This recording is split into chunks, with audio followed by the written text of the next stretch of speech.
Bismillahirrahmanirrahim. Assalamu alaikum ve rahmetullahi ve berekatuhu. Dünyanın arkayız çaylarında muhacirlikte, musafirlikte yaşayotgan aziz qarindoshlar, ikramimizga yana hoş geldinglar. Bu mübarek kunlarda, yani Ramazanның oxirgi 10 kunlar ichida yaşayotimiz. Bütün memleketlerde, devletlerde yaşayotgan muhacir qarindoshlarimiz camilarda Allah'a duaga qo'l ko'tarib bizning ashu zulmda qolgan millatimiz uchun duo qilyotdi, o'zining ibodatlari bilan mashg'ul bo'ladi. Mana shunday aldirashchilikda va oldimizda kelayotgan bu muborak ro'za hayitni qutlash mezgilida biz yana programma o'rinlashtirdik. Chunki vaqtimiz intayin qis bo'ldi, intayin ziq bo'ldi. Bir oy mobaynida doktor Muxtar Abdurahman efendim bilan buningki maslahatini qilgan bo'lsak, bugungi to'g'ri kelgan bo'ldi. Aslında hayitdan keyin biz bu programmani qilsak deb o'ylashdik. Shunda bo'lsa-mu, yana hayitdan keyin ham nurg'unlagan xizmatlarimizning bog'liq hammaning yodida bor aziz qarindoshlar.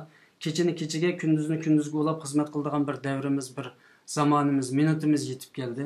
Uning uchun biz yana hayitdan burunqi mana shundaq har inson hayitning aldirashchiligida ketayotgan bu hayit harpisida bu programmani o'rinlashtirib İnşallah Allah bizdeki qilgan xizmetimizga ve tirichanliklarimizga bir ta'sirlanib qolsa, qilgan duoyimizga bir ta'sirlanib qolsa, qilgan ibadetlerimiz bir maqbul bo'lib qolsa, inşallah pat fursatda Allah'imiz o'zining kuch qudratini ko'rsatib, bu oldimizdagi tajovuzchi, bu jallat, bu rahimsiz düşmanga Allah o'zininki g'olibligi bilan javob qaytardi.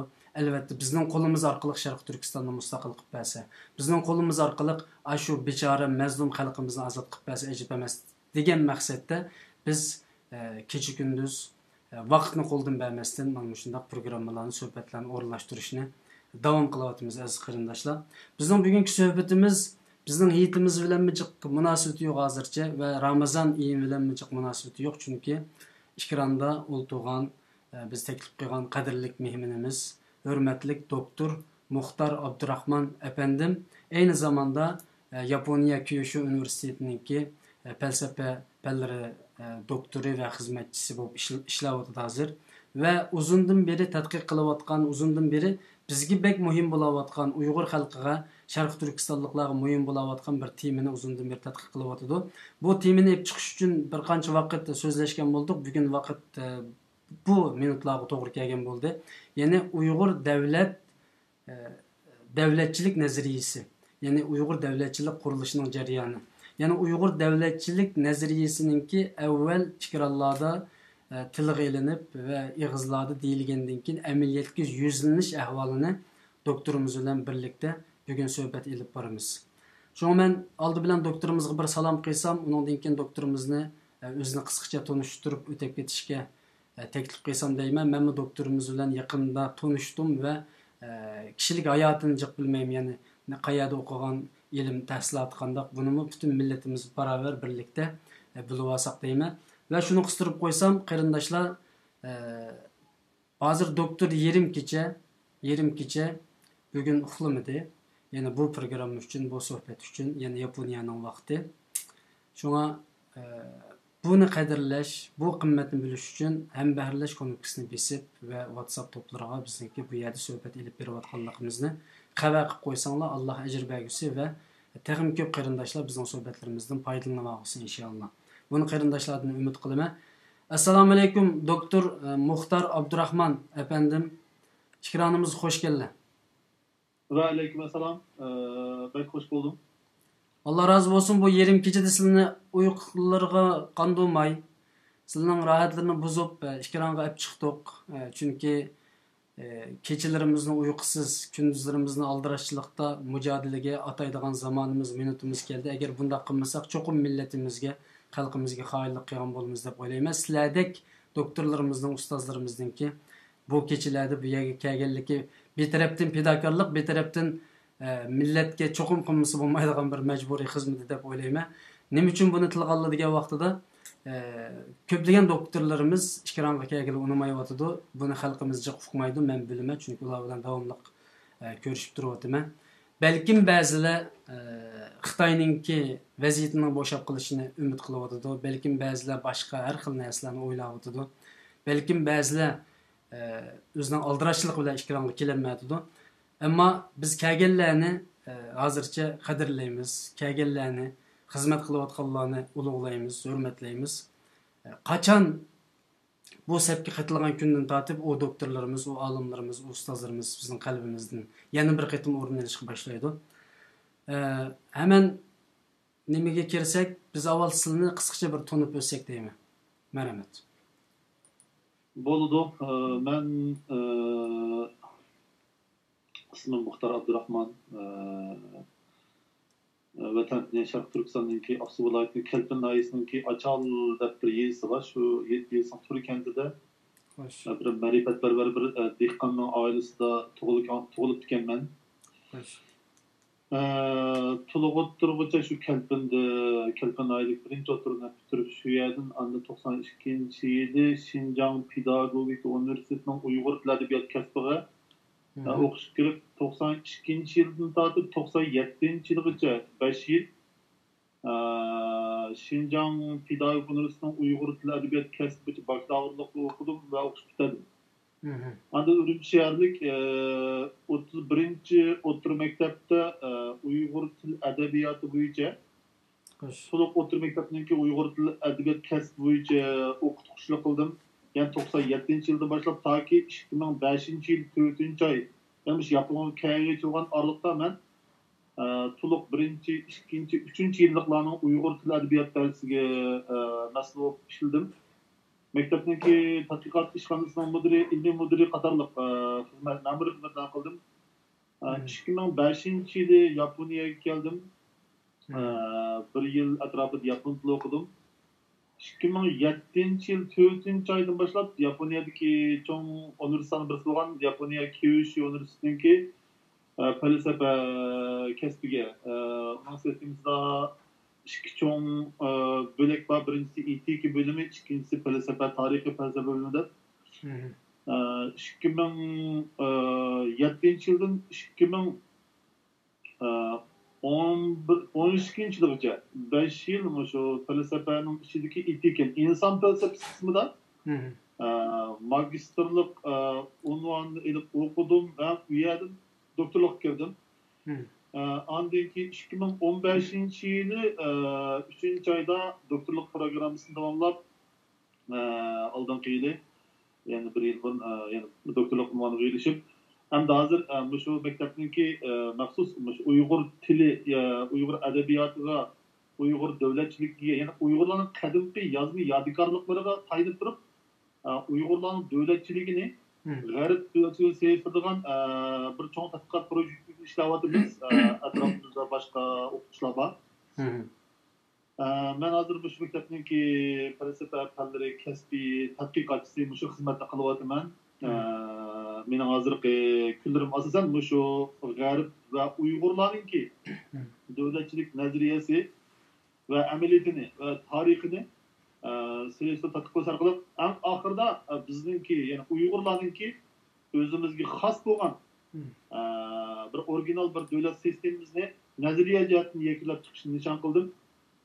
Bu albatta intayin uzoq vaqt ketadigan tadqiqot doirasidagi kengri ham cho'nqur bir xizmat natijasimi unda osonlik chiqadigan xizmatmi emas.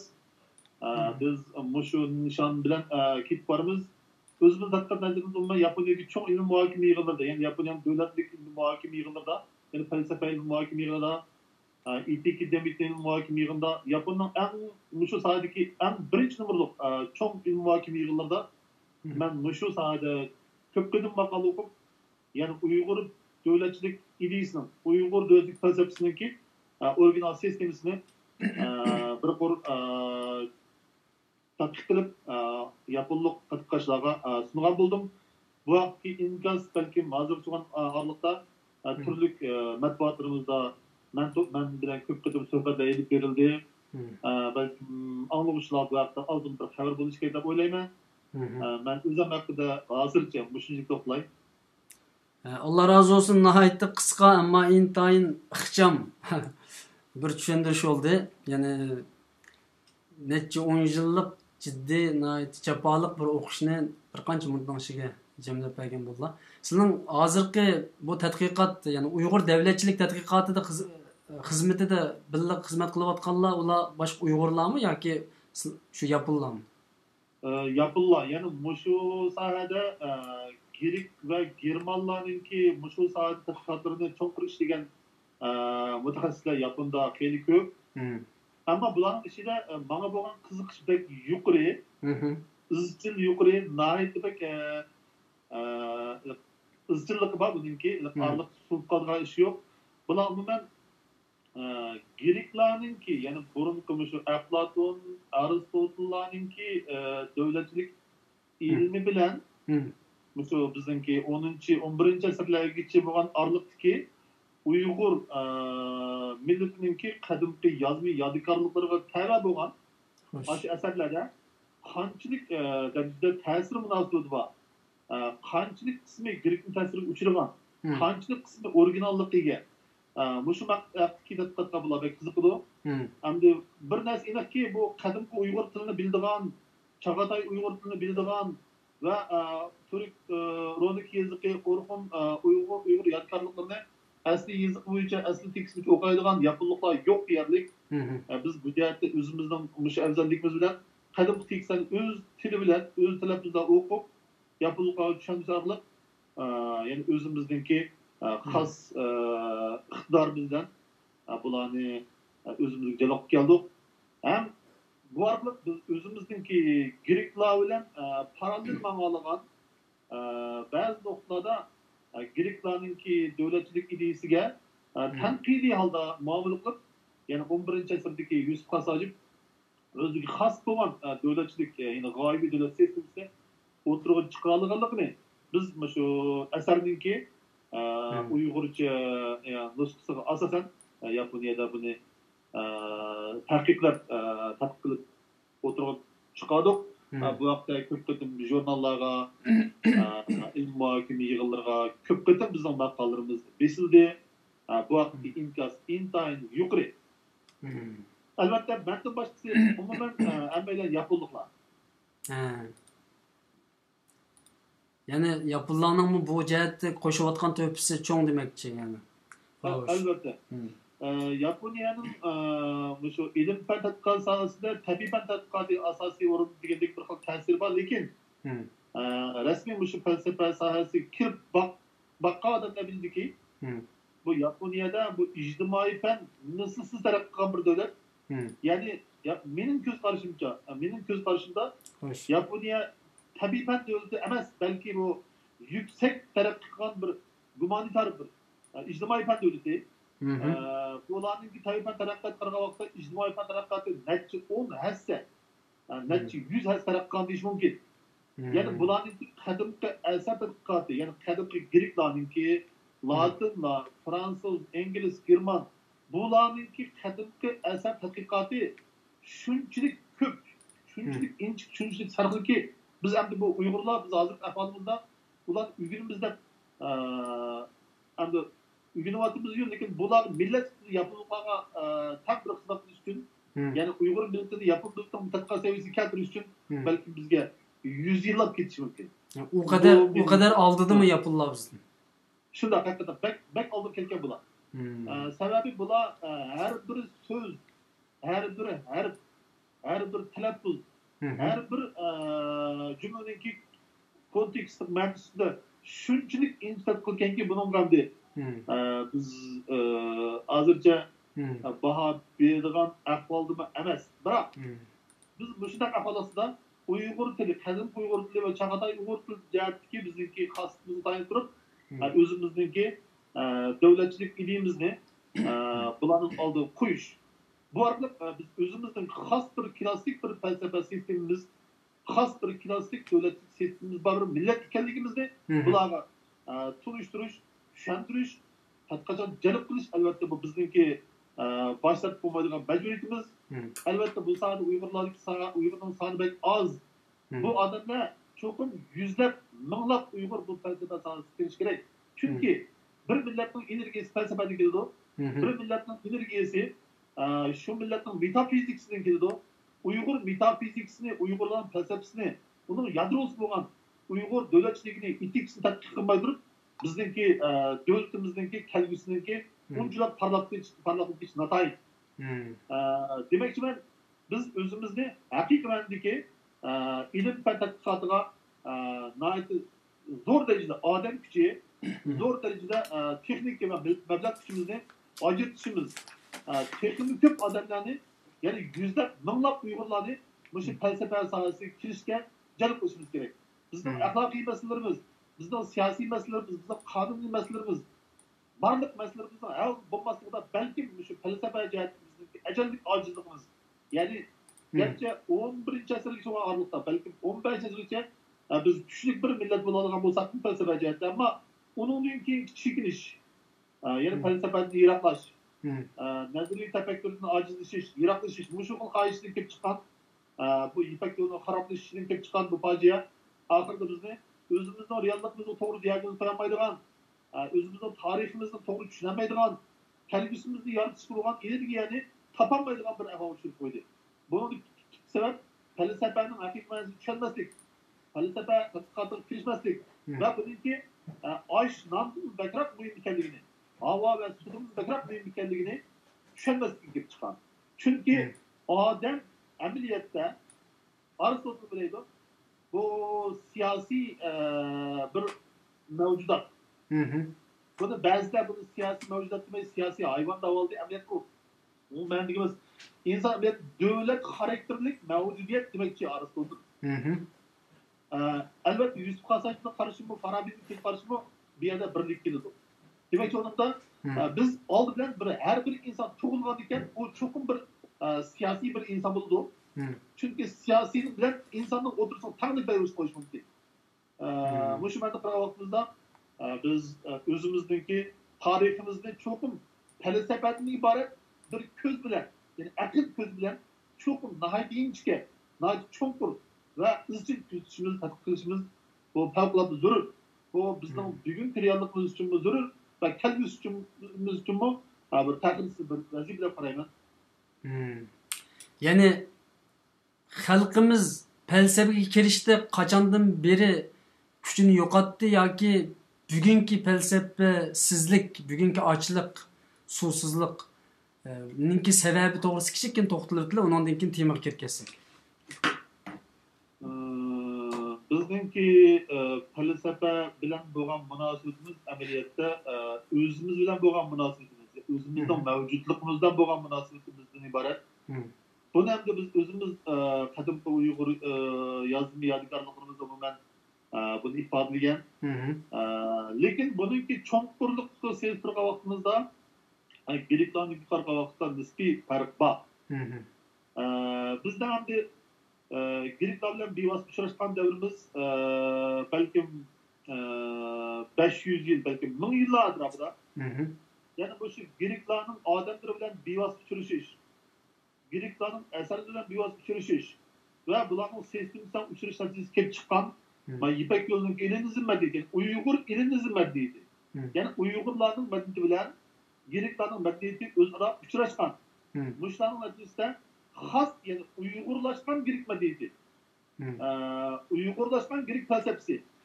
Bu elbette Alişir Navai devrinde en yukarı felsefeden diş mümkün. Çünkü Alişir Navai'nin Seddi İskender yani İskender Sipili namlı eseri şu Türkiye, Uygur tarihindeki gaybi devlet, şu felsefe sahası yazılan en yukarı eserde parmış gerek.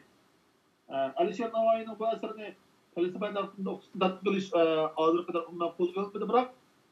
Aristotle ve Aflatun'un eserini okuyanlar Alişir Navai'nin ki Girikçe'de kaçlık küçük bilgi kaldığını, Girik felsefesinin tesirini kaçlık çoktur kuvvet kaldığını ve bu tesirden ta ki Abdurrahim Nizari'ye, belki Mehmet Ziya'ya bunun tesirindeki Uygur Edebiyatı sağlanğanlığını görüş mümkün. Elbette Sergek Ziyalarımız bugün hem bunu biliyordu. Bırak san cihetten az, süpek cihetten tüvende plastik çıkmış mümkün. Bunun bir sebep Apak Hoca'nın devrede umumen 300-400 yıllap bunun faciasını köken bulduk. Bu elbette ilim, fen, medeniyet, yani insanın öz hakkındaki oynayışı. Ben kim? Ben kim buluşum kirek? Biz ben zaten kim bulalayım degan mushu savolni o'z-o'zidan so'raydigan insonlarni men apoqo'j davrida qanday qatl qilingan bo'lsa, hozir ham Xitoyning qo'lida qatl qilinadi. Ya'ni bizning tariximiz mana shunday yovlarninki ziyonkashlik bilan o'zimizningki nisbiy ojizligimiz o'tirsida tekrar mag'lubiyatga, fojiaga yo'l qo'ygan bir tarix bor. Ammo bu tarixni bundan keyin takrorlashga bo'lmaydi. Biz buning dardini ko'p tatdik. Bizning barliq shu Uyg'urning navbatdagi real masalalarini hal qilmaslik ko'p sabab zodi inson degan zodi nima? İnsanları qanday yashash kerak? Yani insonga eng mos keladigan davlat formasi zodi nima? Uyg'urlar zodi qanday davlat shaklida yashasa eng yaxshi bo'ladi? Mushu konkret masalalar haqida hozirga qadar bir ilmiy asarning bo'lmasligi, ya'ni boshqalarning asaridan foydalanish emas, balki o'zimizning xos bir narsani o'tirib qiyolmasligimizning o'zi menimcha muayyan bir narsani bishorat qilish kerak. Sizningcha biz doktor bilan deyishib oldik, buni boshlashning oldida qo'shiq salsak bo'ldiganligini bunda qilsak suhbatimizning nihoyatda go'zal jonliq bo'ldiganligini doktor o'zi o'ttirib qo'ydi. Shuning uchun men turib qo'shiq solaman, chunki falsafa doktorimiz bo'lganligi uchun qo'yib bersam hozir yer sharining maoshidan kirib avchidan chiqib o'tadi, ammo vaqtimiz yetishmaydi. Shuning uchun bugungi asosiy temalarni shunday ba'zi so'zlarni kesib qilamiz. Sizningcha o'tganda bir suhbatda deyishdik. Aristotel, Farabi, Alisher Navoiy, Yusuf Qasajib bular o'xshash bir narsani o'tirib qo'ygan ekanda, ya'ni ilm u amaliyotga aylanish bilan ilm deb. Ya'ni amaliyotga aylanmagan nurg'un ilm bor o'tirda. Kitapta, nazariyada ama ameliyat yok. Ne alimlerimiz var, doktorlarımız var. İlim var qo'sqida, ama ameliyat yok olganligi uchun o ilimsiz sanagan ekan bizning ustozlarimiz Farabi, Aristotel va kim bo'lsin. Masalan, bugun hozir siz mush gapni davyapsiz. Ya'ni aramızda bunga munosabatlik falsafaviy bir maqolami yozilib boqmadi degandek bir fikrni o'tirib qo'yapsiz. Bugungi zamonda felsefe şunas bo'lgan, faylasuf bo'lgan bir Uyg'ur bor deyilsa, bir shaxsni ko'rsamsiz. Buningda endi siz bu soliq to'g'risida qaysi saviyadan so'rayapsiz deb so'rash kerak. Ya'ni Uyg'urning ko'zidan qarasangiz, balki muayyan bir olimni ko'zish mumkin, masalan, Abdushakur Temin degandek. Biroq Fransızların gözden qarasangiz, Germanning ko'zidan qarasangiz, ya Inglizning ko'zidan qarasangiz, amaliyotda bizning eng yirik olimlarimizmi? Avlarning o'lchimidagi u nuqtaga tushmaydi. Sababi mayli Hegel bo'lsin, mayli Immanuel Kant bo'lsin, mayli Jean-Jacques Rousseau bo'lsin, mayli Thomas Hobbes bo'lsin, mayli John Locke bo'lsin va boshqa bo'lsin. Bularni yurishtirishgan maxsus shu tabiat falsafa sistemasi, metafiziksi, etik sistemasi, shundoqla olam nazariyasi. Shundoq falsafaniki har qaysi turga tava bo'lgan logika, qadrimish konkret fanlar bo'yicha cho'nqur kasbiy sistemlar asoslanganlar bular. Bu tadqiqot emas. Bu xos o'zining asarida bu tadqiqot aslan o'zining asari ikkisi farq qiladigan narsa. Ma'lum birisning asarini tadqiq orqali chiqqan narsa emas, balki o'zining bir uzoq mezgillik tadqiqot natijasini xulosa sifatida ham oxirida o'zining sistemasi o'tirib chiqadigan gap. Ya'ni bular o'zining sistemasi o'tirib chiqarilgan. Lekin bizning bizning bildiganligimiz ichida bunday kuchli ko'z balki biz baldir. Ya'ni Abdushakur Muhammad Eminni faylasuf deb nim qilganlar bo'ldi, keyin Abduqodir Jaloliddin apandini faylasuf deb o'tirib chiqqanlar bo'ldi. Bizning xalqimiz, ya'ni bizning ko'zimiz bilan qarasak ularni faylasuf desak bo'lamdi. Albatta bo'ldi. Men ham Abduqodir Jaloliddin muallim bo'lsin, Abdushakur bo'lsin, meningki o'z ustozim, yuragimda qadrlagan o'qituvchilarim, Ben Abdülkadir Caldın Bal'ın bevası dersini algan. Abdülkadir muadimninki maqalalari bo'lmagan bo'lsa, balkim men Uyg'ur davlatligi to'g'risida so'z echishim balkim xeyli mushkul bo'lardi. Sababi Abdülkadir muadimninki ashu merhum olimimizningki ijodiy emgeklarining turtkusida shunday bir temani o'tirib chiqarishni balkim bu kishi o'ylagan bo'lishi kerak. Abdülkadir ömürde shunday bir asarni yezishni o'ylagan bo'lgan bo'lsa-mu, yazamagan bo'lishi mumkin-da. Chunki u Xitoyning qo'lida yashayotdi. Shunaq. Shu xil ramkaning ichida cho'qim yashash kerak. Haqiqat davomli. Lekin biz Xudoga minglar tushganki, biz yaxshi xizmatimizni, shu isl o'quvchilarimizni shu muhitni tashlab chiqib ketdik. Yapon keldik. Ham oxirida ishni bo'ldim boshladik. Yani biz yani hazırkı sizlerinin başlayan temanglar Uygur devletçilik, Uygur devletinin kuruluş neziriyesi mi? Doğru. Yani bu kayağa geldi yani başlanış mı ya ki oturuğa geldi mi ya ki? Bir kaç yıl bağlı mı? Felsefede başlanış bulmagandek ahırlışım bulmaydı. Çünkü bu felsefeninki en baş kısmı men zadi kim başlangan olsa hem ahırlısı mı hem yine men zadi kim de ahırlıştır. Devlet meselesiye baktım o Sokrat'ınki devleti avu. Platon'dan da bakan devleti mavu. Onun karşı davadı Aristotle tanıtlavadı. Onun tanıtını ondan ki yaşayan Rum alimleri tanıtlavadı. Andaki ulanınkini Germanların, İmanlar, Kant olsun, Hegel olsun, bunlar tanıtlavadı. Bunlar umumen birisininki tanıtkili eserini umumen akli cihetteki bir baldak ilgirleş. Yani tefekkür yani çok kurlaştırış için hizmet bulundu. Yani biz belki mesela... Bu felsefede tenkit en yaxşı dostu iken de felsefenin. Doğru.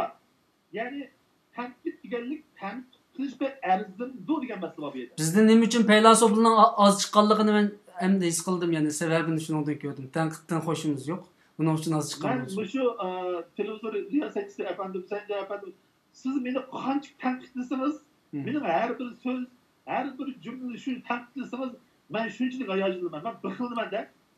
Maşallah. Allah razı olsun. Çünkü felsefe tanqid bilan tanbih bilan shundaqla shu faylasufning asosiy ideyasininki mumkinlik bilan mumkinsizligini parallelda tadqiqlash felsefedeki asosiy usul ve bunun kim davom ettirildi. Rahmet. Allah razı olsun. Yani bizimki körürmenlerimizin sani biraz köp bulup inşallah. Bizga deb qo'yganingiz yaxshi bo'ldi, bu savollar qo'shiq sog'iningiz deydi. Zat doktor o'zi talab qilgan, agar qo'shiq sepib bo'lmasam doktorning jiq ilmini ololmaymiz. Uning uchun bugungi suhbatimiz nihoyat jiddiy qo'shiq selish bilan robro tanqidlar bilan davom qilish mumkin aziz qarindoshlar. Siz faylasufmi? Men o'zimni azaldan faylasuf deb qaramadim. Hozirmi qarmayman, kelgusida faylasuf deb qarash o'yim yo'q. Sebebi ben daim Aristotel'ni o'ylayman, daim Platon'ni o'ylayman, Hegel'ni o'ylayman yoki 20-chi asrdagi Germaniyaning birinchi filosofi Heidegger, Martin Heidegger. Bu kishining 104 tom kitobi bor. Maşallah. Demek ki olan ben bularning asrini har kuni o'qish, har kuni diqqat oldida. Lekin men Uyg'ur tilida va yapon tilida hech hozir bo'lgan bo'lsam-da, lekin bularning asriniki cho'nqurligi va kengligiga qarab o'tirib, men o'zimga faylasuflik davosishdan burun avval men o'zim haqiqiy bir Muxtar Abdurahmon bo'lishni bir vizani ko'rsatib qo'yayman. Hozir sizni Muxtar Abdurahmon, doktor Muxtar Abdurahmon deb bilib tursak bo'ldi ekan. Ammo shuncha umid qilamizki, bizning xalqimizning ichidan faylasuflar chiqqan bo'lsa, chiqdi. Bizning ko'zimiz chiqyapti, dunyoviy faylasuflar chiqishini bekmi umid qilamiz, ammo bu biroz bizga teskik to'xtaydi, chunki bugun faylasuf emas, o'zimiz hayot tura olamdik degan bu hisob kuchib qoldik. Xo'sh. Buni qo'shimchalaydigan gap so'zlar bo'lmasa, temaga kirib ketamiz, asosiy temaga. Bo'ldi, savollarga marhamat. Uyg'ur davlatchilik qurilishi biz uchun aslında intayin muhim. Bugün teşkilatlar qo'lga oladigan minglarcha dollar, yevro mablag' silib tadqiq qiladigan bir tema. Allohning rahmati bilan sizlar Yaponiyada buni tadqiq qilib o'tibsizlar uzundan beri. Men buni uzundan beri anglagan, ammo sizlar bilan yuz ko'rishish nimasi keyinga surilib qoldi. Tadqiq qilib o'tibsizlar. Bu biz uchun nihoyat cho'ng bir hal qilg'uch kuch bo'la oladi. Chunki yaqindan beri biz Uyg'ur ideologiyasi yoki Sharq Turkistonliklarning ideologiyasi masalasida bir qancha programma suhbat qildik. Birozdan keyin Uyg'ur Sharq Turkistonliklarning ideologiyasi bilan Uyg'ur davlatchiligini bog'lashga tirishib boqaman sizlar bilan birlikda suhbatda. Uyg'ur davlatchiligi demay, Sharq Turkiston davlatchiligi nazariyasi deb olsak to'g'ri bo'lmaydi. Birinchi savolim bu bo'lsin. Endi bu evet davlatchilik degan bu so'zni Uyg'urchada nima deymiz? Bizda ham shu so'zni Greklar nima deydi? Fransuzlar nima deydi? Germanlar nima deydi? Inglizlar nima deydi? Shu davlat degan shu so'zni, ya'ni shu xil fanni o'qishmagan tillarga tarjima qilib baqsaq, biz bu davlatchilik degan so'zningki Uyg'ur tilidagi ifodalagan ma'nosiniki umuman bizningki vatandoshlar tarafdan biroz suiiste'mol qilinganligini, xato tushunilganligini faraz qilamiz. Bizning davlatchiligimiz balkim kelgusidagi davlat yoki hozirgi davlat yoki burungi davlat masalasidan ko'ra balkim insonningki qandoq yashasa eng yaxshi bo'ldiganligidan iborat bu asosiy etiklik masala bilan siyosat falsafasidagi eng muhim masala bo'lgan eng yaxshi davlat zodi qandoq davlat degan masala. Shu ikki masalaning tubki mohiyat jihatdan bir masala ekanligini ko'rsatishdan iborat. Ya'ni demakchi bo'lganimizda biz yani ming yillardan bir oldigan bo'lsak, Yusuf Qasajib Tatbu birlikte ameliyatda nahit demek umumiy kuch jihatdan ojizlashayotgan va yana buni ehtimolligida yuqori bo'lgan qarg'anlar qandolligining ahvoli qarta ichinib agar o'zining siyosiy programmasini o'tirib qo'ymasa qarg'anlar qandolliginiki gumron bo'lganligini ta'minlagan Yusuf Qasajib o'zining butun umrdagi barliq shu siyosiy falsafa etik haqidagi ilmlarning hammasini javlarini o'sha asarning shaklida o'tirib tashlaydi. Bu yerdagi maqsad hargizmi boshqa nasihat qilish emas. Fandiy nasihat shaklida tushunib oldi Uyg'urlar. Aslida bir Yevropalik tadqiqotchi bu asarni ko'rsa, bu fandiy nasihat asli kitob emas bu. Yani Uyg'urlar bu asarni didaktik asar deb Yusuf Qasajibning gibi her bir so'zni ham har bir jumlasini nasihat deb tushunib oldi. Bu nasihat emas.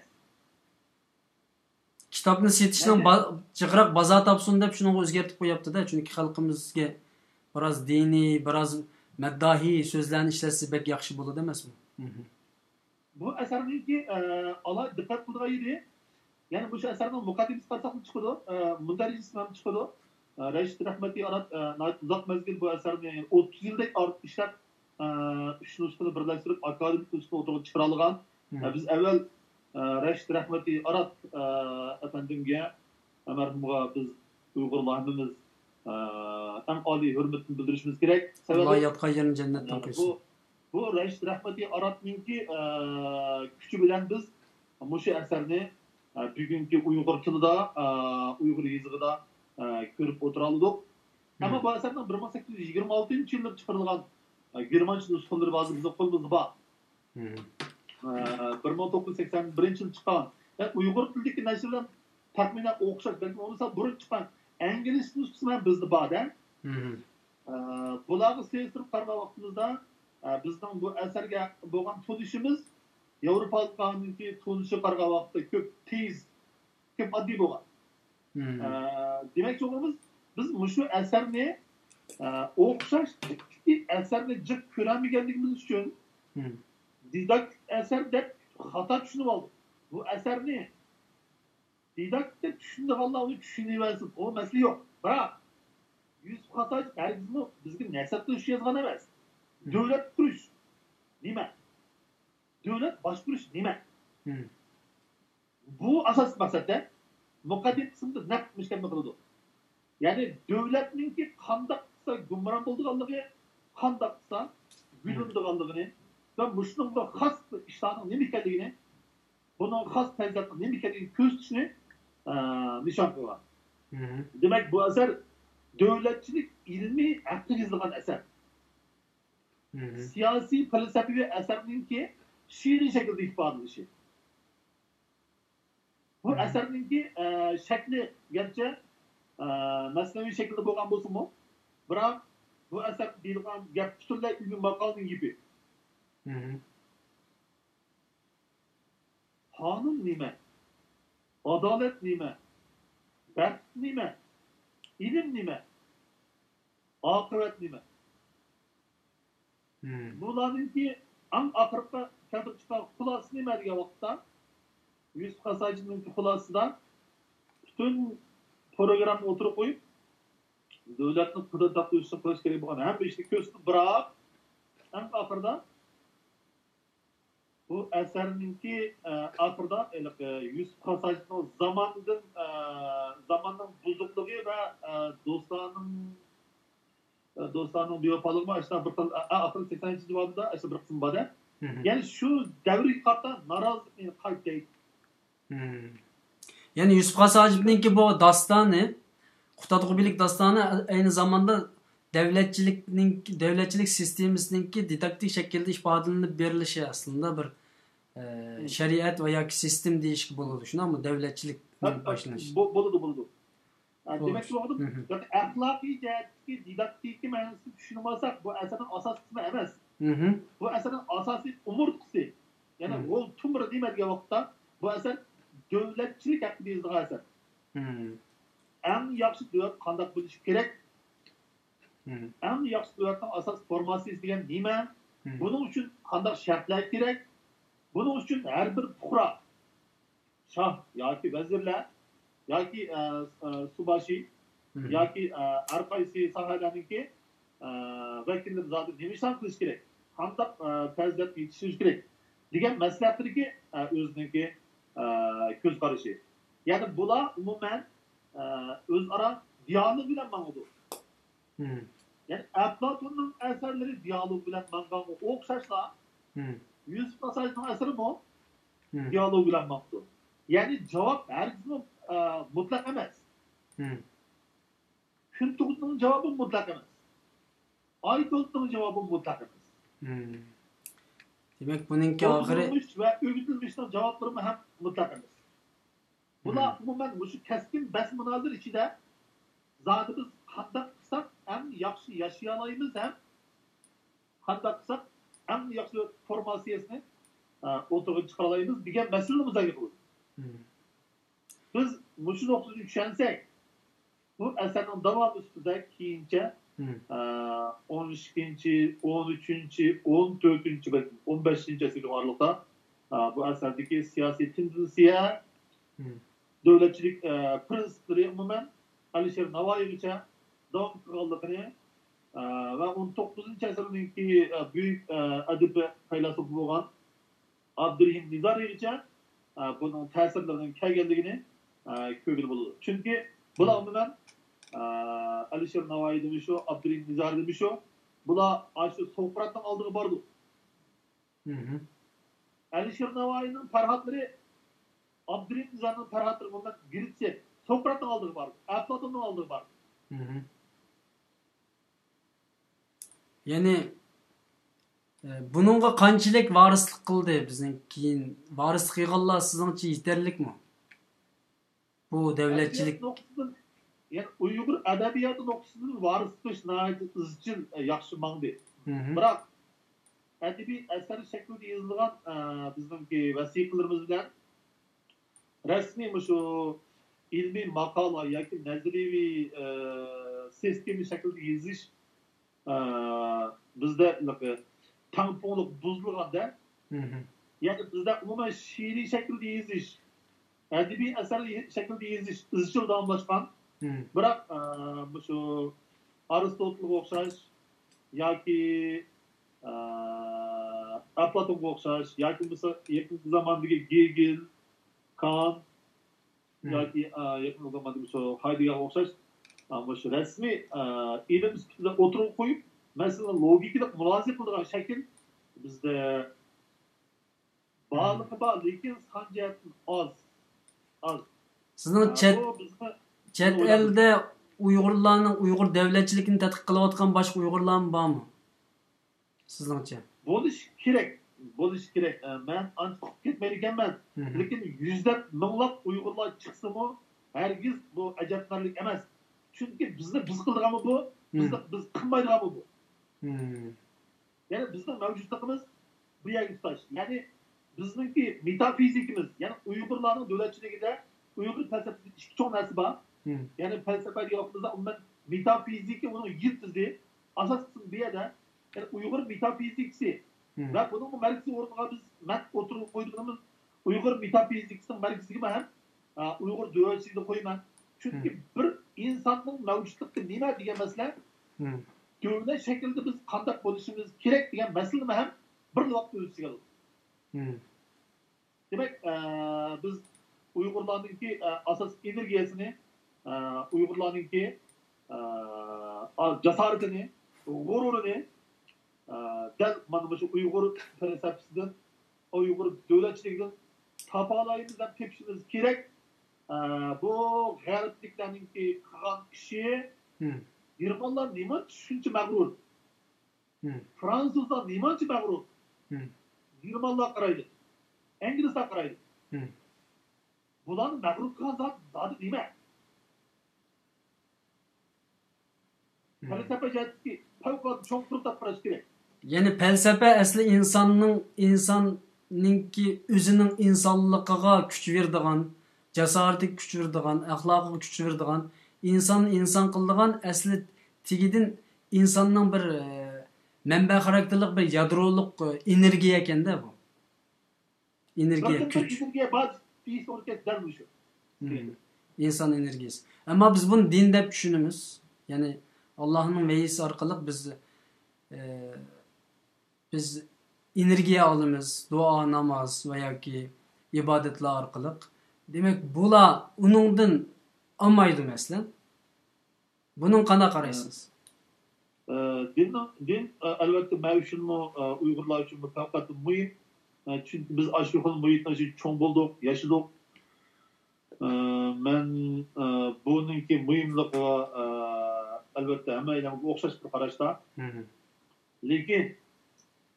Lekin biz so'z jumlalarga, fikrlarga qaragan vaqtda, ya'ni shu masalaga o'ylash degan vaqtda, umuman dinda doim bir muayyan bir nuqta bizni cheklab qo'yadigan bir nuqtalar bor-da. Ya'ni xuddi rost hadislar bo'lganga o'xshash, yolg'on hadislar bor ekan u. Mana shunday atrofimizdagi toza yaxshi o'qimaydigan odamlarning ta'siridan biz umuman haqiqatan shu masalaning zot nima ekanligini tushunishga muvaffaq bo'lamiz-da. Shunaqa. Bu albatta islom dinininki yoki dinninki shuni xos bir xil yo'li bor. Bu to'g'ri. Biroq bu ilm tadqiqot yo'lidan bu ishki ish. Ya'ni islomiyatning axloq qismi shu bo'yicha menish kerak. Tatbiq qilish kerak. Biroq cho'qim shu masalaninki uzilkisini mohiyatini bilish uchun shu fanni, shu masalani logik nuqtasidan, etik nuqtasidan, falsafa nuqtasidan qoidadan ayrı bir mustaqil sistem ustida o'tirib qo'yish, tadqiq qilish bu texnik muhim. Chunki buningda hech qanday shubhalanishga yoki bo'lmasa mutlaqlashtirish yo'l yo'q-da. Biz hech bo'lmaganda o'zimizning shu maslahatdagi ko'z qarashimizni din bilan parallel holda yana bir xil yo'l bilan, ya'ni logik yo'l bilan, ya'ni mutlaq saf logik yo'l bilan. Ya'ni bu yerda islom dinining inchik taraflari bilan munosabat bo'lgan qismlarda bu biz uncha ansirishimiz zarur yo'q. Chunki ilm pak logik bilan bo'lgan narsa. Shu logik bilan bo'lgan chog'da cho'qim shu masalaning aslidagi yiltiziga bora olgan bo'lishi. Yani benim bunu soruşumdaki sebep yani azı siz demek olan nerse dinin felsefevi noktasını içip çıkıp yani bugün bizden güçlük, cesaretlik, gururluk, naiti avantgard mındaq görünüvatkan Müslümanların yasap çıkış. Yani uladı din ba, yani uladı din yok. Geçirin kardeşler. Uladı din yok, bizde din ba. Ula cesaretlik, biz cesaretsiz. Ula ahlaki sistem şekillendirgen, bizde çökken. Ula ilmi, mağarip, sanaat ve türlük neslen oturup çıkargan, hatta siz davatsız biz yapıladın bu cihette 100 yıl keyinde buluşumuz mümkün dediniz. Ötkende biz ötkenki söhbette nim bilen paranlaştık. Bu ismini unuttum. Bir doktorumuz bilen, Amerika'daki doktorumuz bilen paranlaştık. Bu hakimiz mi dedi. Bizdenki en danlıq kitabımız, dünyadaki 300 kitabınınki içigime kirenmeydi o. Dedi, hatta 1000 kitabının içigime kirenmeydi dedi. En danlıq kitabımız, hatta Türkiye'nin en danlıq yazgıcılardan boğan Yaşar Kemal Katarlıq çoğun, en meşhur yazgıcılarımı Türklerin içindeki. Ulanın kitapları mı, dünyadaki danlıq kitaplarınınki, yani 1000 kitabının içigime bir resim kirenmeydi o. Deb ma şekil dedi. Yani dünyanın akıstı kalgan bir millet veya ki dünyanın akıstı kalgan bir ümmetini görevatımız.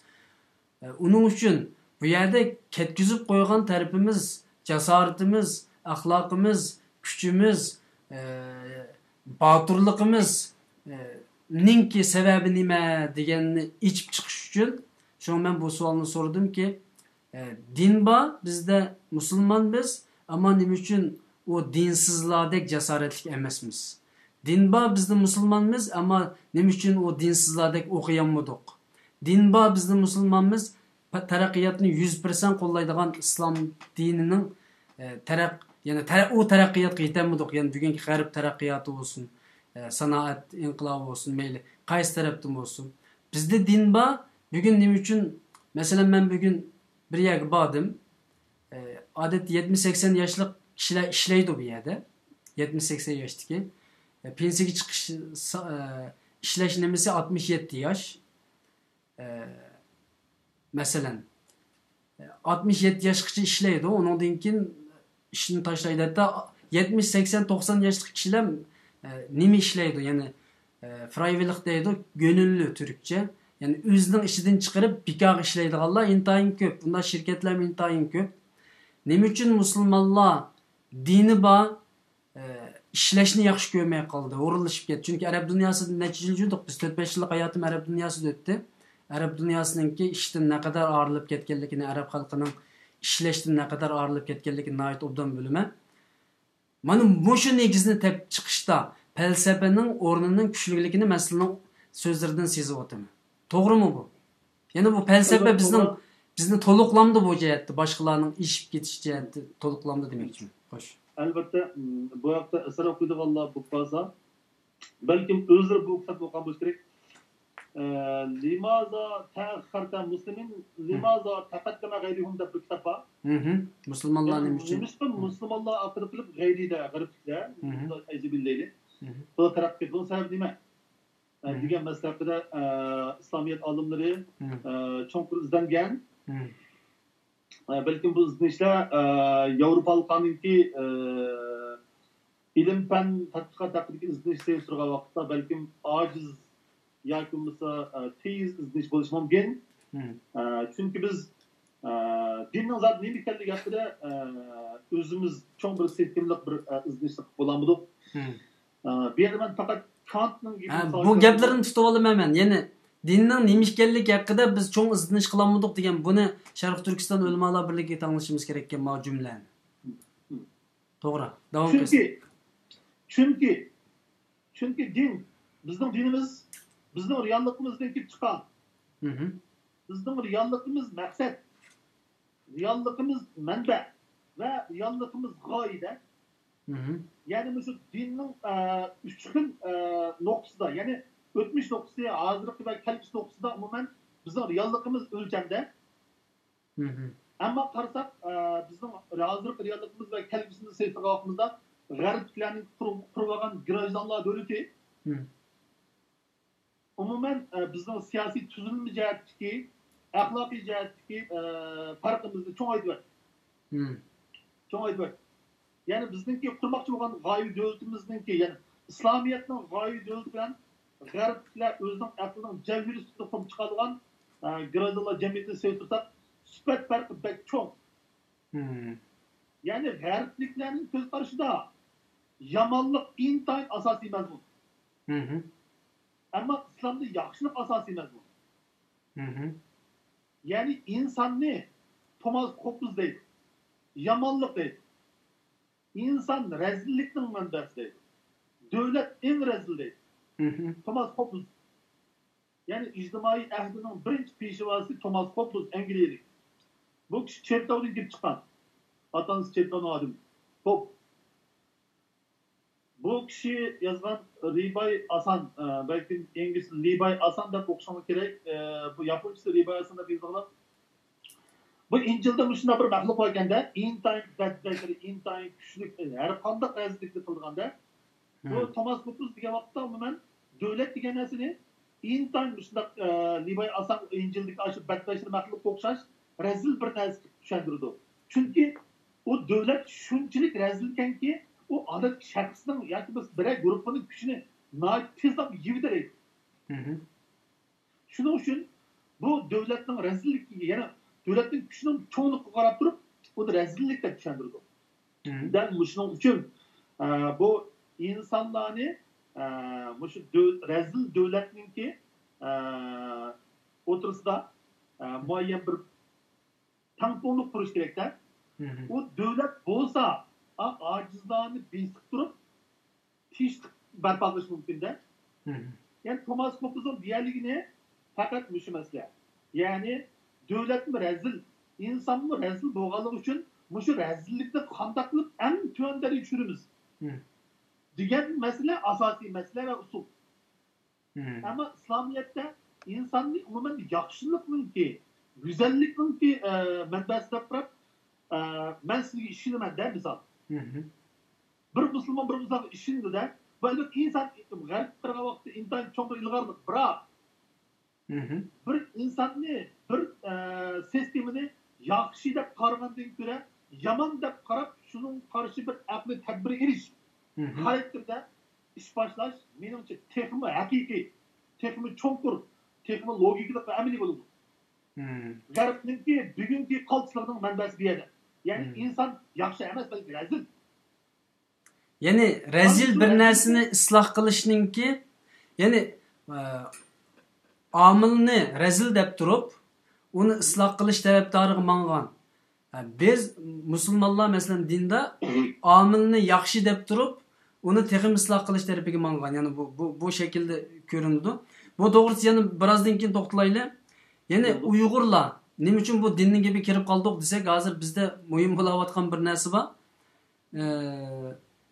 Bu dinimiz turib, ya'ni xaslashtirsak Nemişqa biz Germaniyalikdek, Fransiyalikdek, Amerikalikdek cesaretlik bo'lolmadik demoqchiman. Uyg'urlar.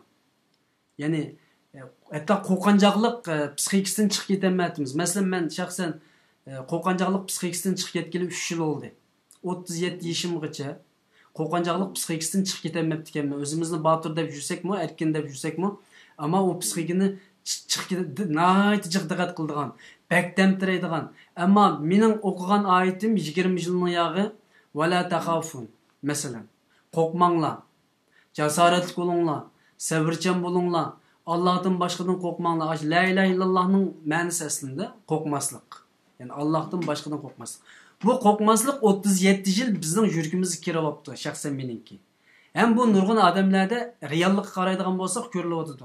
Uyg'urlar islom diniga e'tiqod qiladigan bir millat turib, ya'ni mushtaq kuchli bir vahiyning ostida turib, nima uchun qo'rqanchoq bo'lib qoldi va u dinsiz deyotgan insonlar, dini yo'q deyotgan yoki xristian yoki yahudi deb biz boshqa atayotganlar bu yerda jasoratlik, yaratıcı, ya'ni kashf qila oladigan, masalan Edison, Newton, uchi, buchi va hokazo hammasi bular undaq chiqib ketdi. Biz asrlarcha cho'kib ketdik. Bu yerdagi asosli shu nimani ichish hozir. Shuning uchun men bu savolni so'rab qoldim. Siz hozir bir tarafini ichib berdingiz. Masalaga yomonlik taraf turibdan qarab turib taraqqiy qilish va yaxshilik tarafdan turib taraqqiy qilish masalasini o'tirib qo'ydingiz hozir. Yana bir tarafi bor buni ichib birdigan. Chunki xalqimiz o'zida qo'rqanchoqlik his qilganlik bu zanjirni uzib tashlasin demoqchiman. Xo'sh. Bo'ladi. Yana bir asos bor deyish to'g'ri kelsa, sharq g'arbga o'rtaq bo'lgan bir nuqta, ya'ni aqldan iborat bir nuqta. Ya'ni Allohningki markazi turadigan narsa aql. İlim fanning markazi turadigan narsa aql. Mayli g'arb, sharq bo'lsin, shimol, janub bo'lsin, taraq qilgan bo'lsin, qilmagan bo'lsin, butun insonning barliq maxluqotlarining hammasininki faoliyat qilishininki, tafakkur qilishning faqat bir prinsip bor. U bo'lsin aqlda. G'arbliklar qo'rqmaydi. Chunki siz aql prinsip bilan mangsingiz, qilolaydigan imkoniyat va qilolmaydigan imkoniyat ko'z oldingizda ko'rinadi. Bu usul masalasida. Yani şu siz misal ben İmanlar Kant'ın gibindeyim. Siz bütün alem boşluğunu bir özünüz bir yaratıp yakında, samayın sistemisi bir özünüz bir yaratıp yakında, plandan bir uğurlaştırıp yakında, neye uğurlaştırırsınız, kançılık bak kalaysınız. Yani bütün alem boşluğunu uğurlaştırıştaki akli asas bilen, bunu yer şardaki insanların oturusundaki münasebet, ahlaki münasebet, akli münasebetler, kanuni münasebetler, tabii münasebetler ve ictimai münasebetler hemisininki içinde turulkan neyse emniyette fakat bir prensip üstünlükte bu bozma biz daim davaladığan mesela İslamiyet'inki bir mutlak bir hakikati var da bir çok fakat şu bir nefes. Demek ki biz meclisiz alem boşluğunu yaratıp yakın en yaxşı yararsanız mı? Siz muşu kıl alette yani hazırki muşu alem boşluğu yer şarını siz kaydını yaratıp baksanız mı? Belki muşu aleti yaratayız mümkün. Bunun artık bir yaxşı yaratış yok da. Yani bu Gigel'in bir sözü var. Realni neresi akli buldu, akli neresi realni buldu çok. Bunun başka Kopernik'in bir Galileo'nun bir eserleri var. Bular bu şunda dünyanı her kaysi hücrede mallarda orlaştırıp getirip şunca orlaştırıp mı mavu hazır biz yaşavatkan şu adam, şu yer şarının, şu dünyanın ki biz bu betraf yaşırak bu kıl şeklini yansıyamagan gepte bular. Yani özünün aklı arkalı atalmış şu dini şekildeki akıllı can eylem işte. Bu tokuluş kavaklıkta en ahırda bunun oturusundaki ortaklık oturup çıkan gibi. Ma birisini mesela dini cihati itikasında karşıladım ki bırak akli cihat çonkurluk kırgap ma o dini itikatçının ki akli cihatçı şübhiçilik kırga vakta tekmi çonkur, tekmi etraflık ve tekmi tasavvur tefekkürga bayda geçiş mümkün. Yani şübhi içindeki Müslümandan akli mezmutlukta turvatkan bir dinsiz güçlük buluşu mümkün demeksiniz. Sonra buladaki mağrurluk, buladaki mezmutluk, buladaki cesaret, sisteminin mükemmelliki, cesaretliki, nakmış akıldan bulanın demokratik sisteminin bunçuğuna alkış erişinin sebebi neyme diye vakitte her bir insanlı insan kılış. Men qiladigan siz qiladigan faqat bir tuzum bor deyish to'g'ri kelsa, u bo'lsa hozirgi shu g'arbning tuzumida buningda aldamchilik bo'lmaydi. Tushuntirib qo'yishdan u ya'ni nurg'un to'la shaklini yasab boqqan bo'ladi. Yasab berib, shu shaklning eng to'g'ri ekanligini, ya'ni oddiy qilsak, qonun chiqish, adliya, ma'muriyat uchni ayrı yutib, shaxsninki izzat g'ururini eng yuksak o'ringa qo'yib, yana bir kollektiften emas, belki bir adamni haqiqiy adam qilishda. İkinciden şu adamın xatolashiga 99% imkon berish. Siz tadqiqotda xatolaysangiz bo'ladi berdi. nurgun xato gapni qilishimiz, nurgun xato ideya o'tirib qo'yishimiz mumkin. Lekin shuning orasida bir fikr, bir ideya, bir tasavvurimiz buni lam üstüne yaratib qo'yishi mumkin. Buni mashinada o'tirib chiqish mumkin yoki bir oyda o'tirib chiqish mumkin-da. Ya'ni bugungi jasorat ulardiki, bugungi boturlik, bugungi biz musulmonlar o'zimiz tegishlik bo'lgan nurg'un axloqlarning ularda paydo bo'lib qilishi shubhasiz aqldan iborat demoqchisiz. Aqlning eng oxirgi xulosasi bilan dinning eng oxirgi xulosasi balki bir nuqta.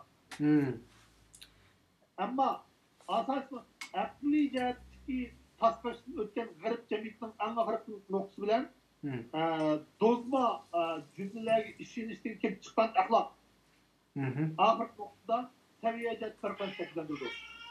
Ya'ni aqliy asos qo'yilgan sistemada umuman mag'rurlik bo'ldi. Jasorat bo'lganda nurg'un irqlar, nurg'un millatlar bir dushmanga qarshi jang e'lon qildi. Bu yerda men bunday bir narsa misol keltiray. Fransiyaningki oldingi asrda bir mutafakkir o'tgan Tocqueville deydigan. Bu Tocqueville'ninki bir asri bor. Amerika demokratiyasi deb cho'ng asar. Bu Fransuzlar ayni vaqtda Napoleonninki shu sarosiga qaragan bir vaqtlarda Amerikaga borganda Amerikaga berib bu ko'gini shuncho'la odamlar har xil bo'lishi qarmay bular dushmanga qarshi jang e'lon qilsa hargiz mag'lub bo'lmaydi ekanda. Bularda har xil masalalar ko'rildi ekan, lekin nihoyat yaxshi qiladi ekanda Amerikalar. Bunun sebebini tadqiq qilib eng oxirida hozir men degan bu shu narsa o'tirib qo'ya olgan. Ya'ni shu har bir insonni qilish. Her bir güzelliğini şu güzelliğini özgürlendir. Yani sizni özünüzü kaydırışta. Siz cihanda hiç kimge okşamayısınız. Siz fakat siz çeksiz imkaniyetlerinin bir cemiyizde. Sizde çeksiz imkaniyetler var. Şu imkaniyeti kazanacak bir şahs fakat özünüzde. Hoş. Bu şundak imkaniyetlerini hakikaten doğru düşünmezlik. Yani ilim pengi mestan olmazlık. İlim pengi aşık olmazlık. Tatbikatta özünü urmazlık. Meni Yevropaga kelib sezgan birdan bir narsam mana shu. Ya'ni o'quvchilarni hamman olim qilishni o'ylamaydi ekan. Har bir o'quvchining o'zida nima bo'lsa, shu o'quvchini shu o'quvchi qilib yasab chiqib qo'ydi ekan. Nurg'un ishchilar sinfini barpo qildi ekan masalan. Shunda olim bo'laman da'vatga odamni olim qilmay bular ish chiqib qo'ydi ekan. Ish qizolaydi ekan. Nimishqa ash odamning o'zining ishchilik nimasiga qaytaruvdi ekan uning. Men shuni his qildim bulardan, to'g'ri. Biz hozir asli so'zingizning oxirini anglasak nəhayət esli bo'ladi, ammo biroz davlatchilik masalasiga inib kelsak, ya'ni Abay nima uchun Sharq Turkiston davlatchilik nazariyasi emas, Uyg'ur davlatchilik nazariyasi deganda biroz temamiz keng doiraga o'tib ketib qoldi. Mushunga bek qisqa javob bera olamsiz?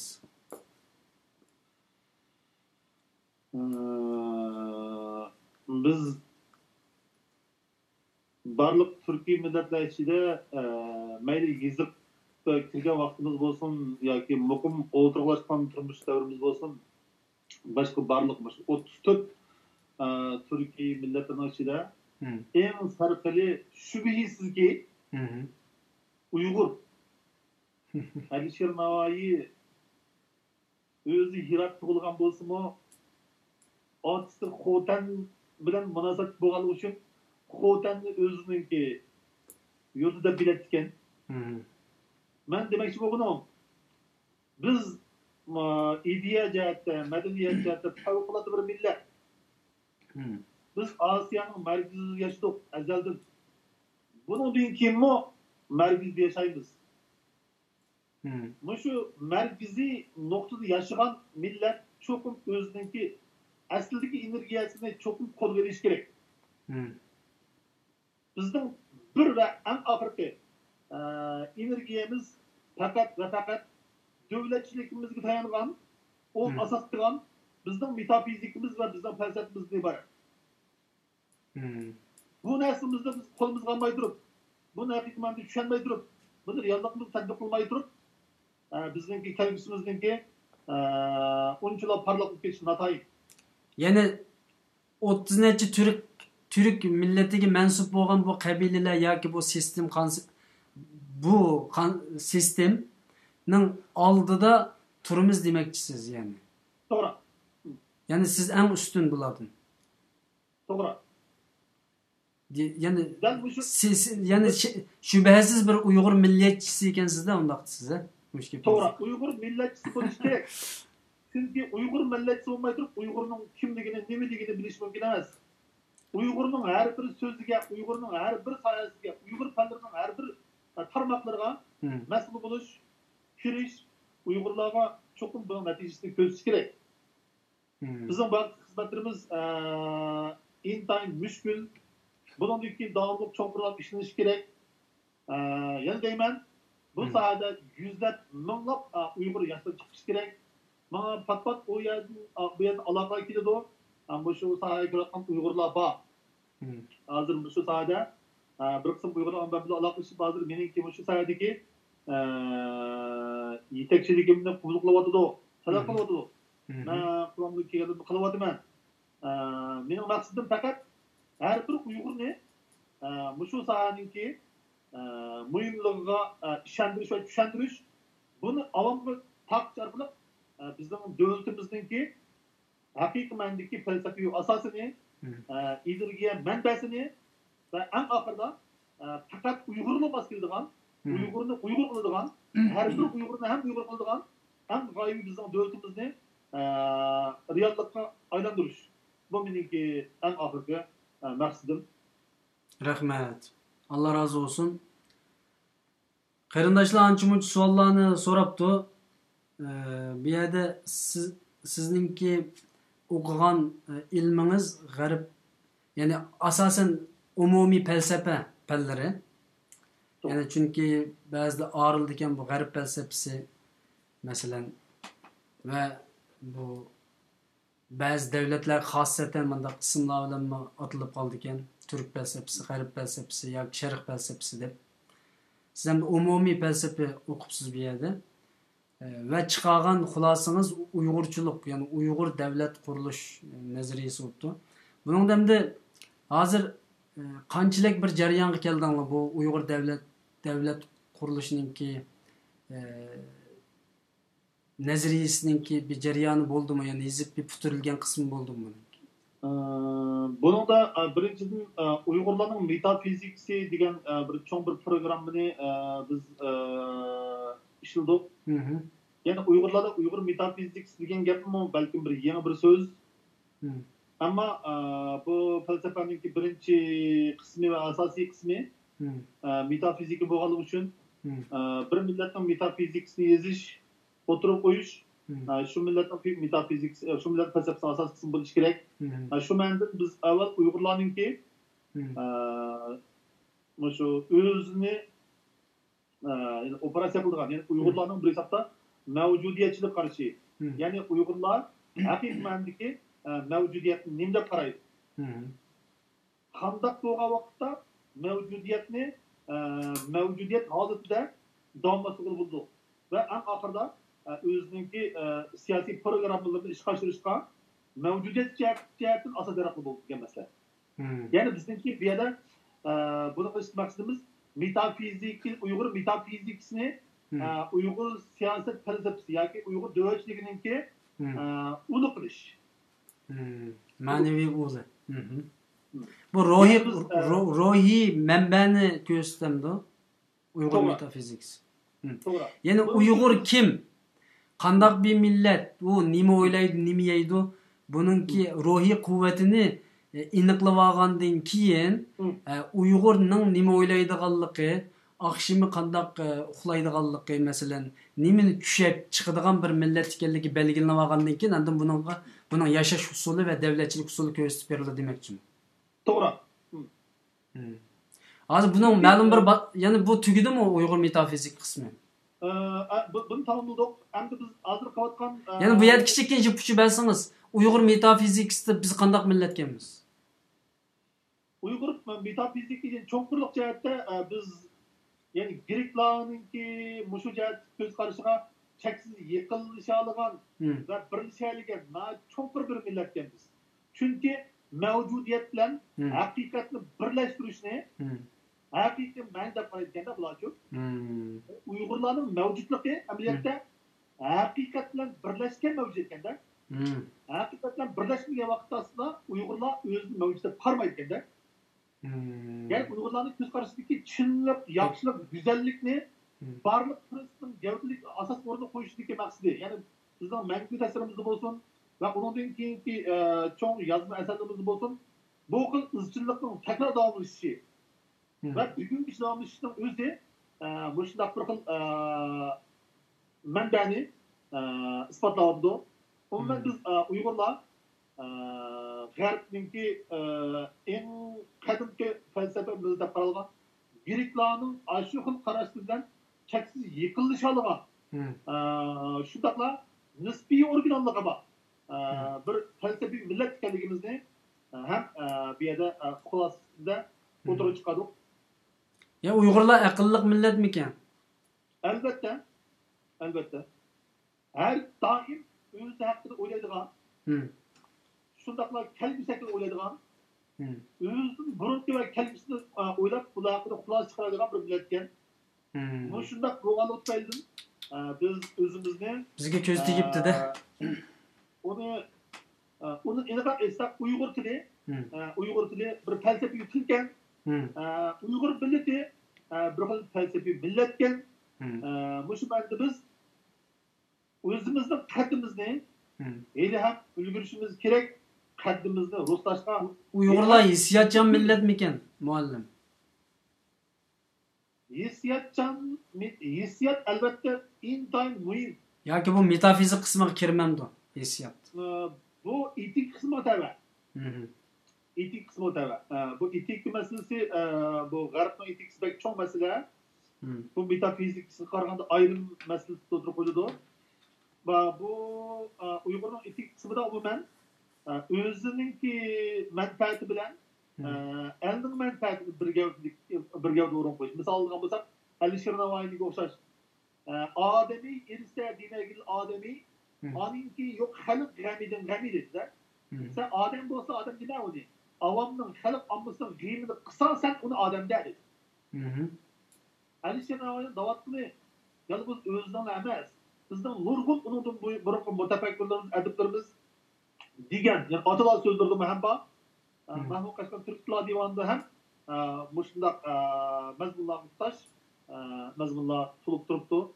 Mushunda qarasak, bizningki millatimiz umuman qarmoqqa hissiyotchanlik ko'ringan bilan aqli, to'limi realniy bir millat.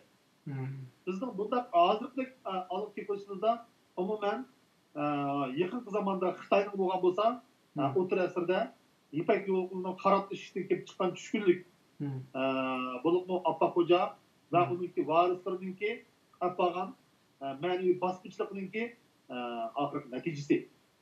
Ammo bizda intan evzel bir ma'naviy gen bor. Bizdeki bu evzel ma'naviy genni tezdan ochalaymiz. Bizdeki intan namrat oyinlardan bu acayip kat alınma çıkıyor. Katli ilaqat. O'qish tarihi yo'q bir yezlardan acayip kat alınma çıkıyor bizdeki. Kat hayranımız kerak. Yani kelpindek bir fakir yaldın sizdek bir doktorlar çıkan o'xshash yani. Ya. Başka yurtlarda hak bundan alıngan acı koyuş gerek. Demek ki oğlum bizde en daim evzel bir manevi gen var. Manevi irsiyet var. Biz bunu nahit tezden açalayız. Gel bunu içki cırakılış. Cırakılış. Bunun bu çok iş başlaş. Bu hem de mühim boş gerek. Yani mening hissiyot to'g'risida so'raganim bugungi bizning birlasholmaslik, ittifoqlasholmaslik va yoki nurg'un masalalarimizning kelib chiqishidan men biroz tadqiq qilib baqdim. Hissiyot biroz ustun o'rinni egallayapti hozir. Aqlimiz qaraganda hissiyotimiz biroz ustundek his qildim.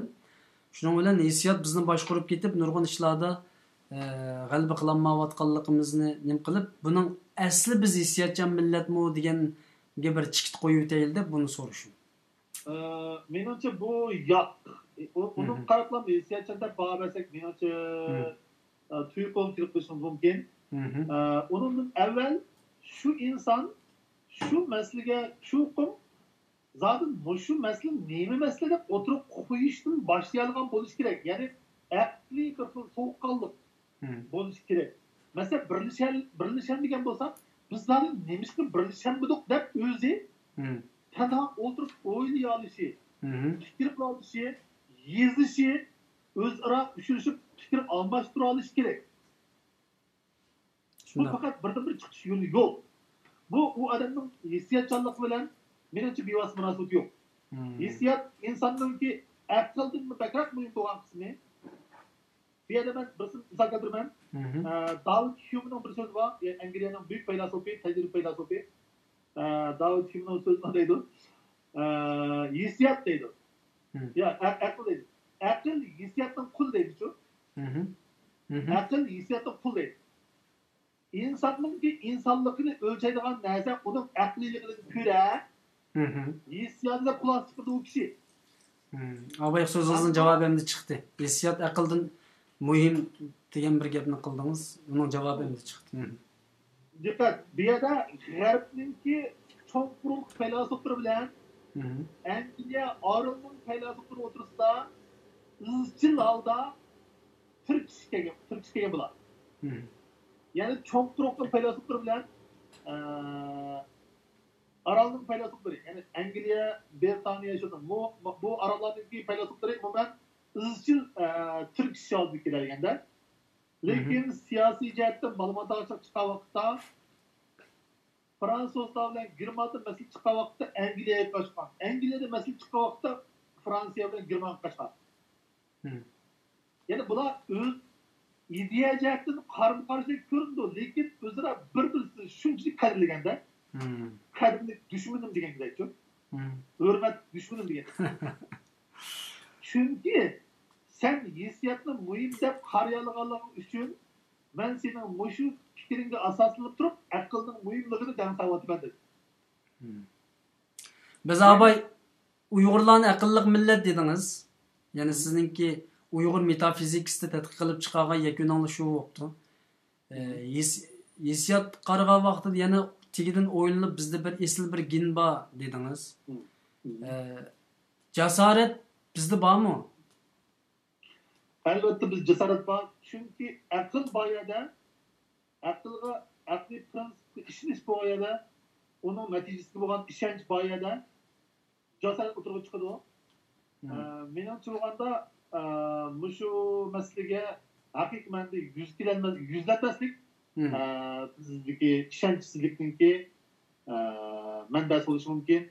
Eğer muayyen penge, muayyen bir sahaya hakikaten mestanı olup tatbikat üçün şu özünün kesbi üçün bütün vücutla birdir. Kiraligen insan için hiç kandak korkusu yok, hiç kandak dangıraş yok, hiç kandak ensireş yok, hiç kandak tuzalgımı yok. Kur'an-ı Kerim'nin felsefi kısmını çokum içişimiz lazımken bu gapingizdan şunu his qildim. Aql, jasorat, hissiyatdan iborat bu üç narsning Uyg'ur xalqida cho'kib ketishi ve o'ttirda ko'rinayotgan din, da'vo qilinayotgan din, kunda so'zlanayotgan din, kunda o'qilayotgan 5 vaqt namozninki bu bizga bu üç narsani akab berolmasligi yoki buni gavdalantirolmasligimiz demek ki dinimizdeki felsefi noktanın qat'iy ichib berilmaganligining isboti. Ben bir yine İmandan Kant'ninki ahlak metafizikasının mukaddime degan bir eser var. Bu eserde mındaq bir narsa oturup koydu. Yani her kandak şirait aslında hatta üzüldüğün ahval aslında mı sen kılçı yalgan sözlemesliğin gerek değil. Yalgan sözleşti hiç kandak şart şiraitinde yok da. Bu G'arbninki bir mutafakkirning göz qarışı. Bu nait vakillik paydo bo'ldi. Yani dünya tarixidagi eng chong falsafalarning ichida oldingi 30ning ichiga kiradigan asar bor bu odamniki. Demak, o'g'lim, mana shu Immanuel Kantning ko'z qarashida cho'qim har qanday vaqtda, har qanday o'rinda balkim shu rostligimiz o'zimizga ziyonli olib kelgan taqdirda bu. Bizning hayotimizni nobud qilgan taqdirdimi? Cho'qim rost so'zlash kerak. Faqat shunday qilishdan haqiqiy insonga yarashadi va haqiqiy dunyo davlatininki fuqarosiga birdan bir shart qilinadigan fazilat mana bu deydi. O'tgan qitim biz bir gollan xo'sh. Payg'ambar alayhissalomning bir hadisi bor. Belki bunu siz bilirsiniz. Bir musulmonni qutqizib qilish uchun mesela biz keçip degan aytadi ismi qolmabdi. Bir musulmon keçip keldi, u musulmonni bir kafirlik qo'llab o'ldirib o'tmoqchi bo'ldi. Shuning bilan u bir musulmon uyiga yoshirib qo'ydi. Dal shu vaqtda o qaroqchilar qo'llab kelgan vaqtda Beyazın birisi ötdümü degan vaqtda, "Bu musulmon o'tmadi, men o'qidim, ko'mdim" deydi-da. Shuning bilan amaliyat musulmon yolg'on so'zlaydi-da. Yolg'on so'z maqsadi ham bir musulmon qutqizib qo'yish bu yerda. Bu yerda g'arbninki bir mutafakkirning ko'z qarashi bilan payg'ambar alayhisolamning ko'z qarashiga maqsad g'arblar axloq masalasida uzun kesil.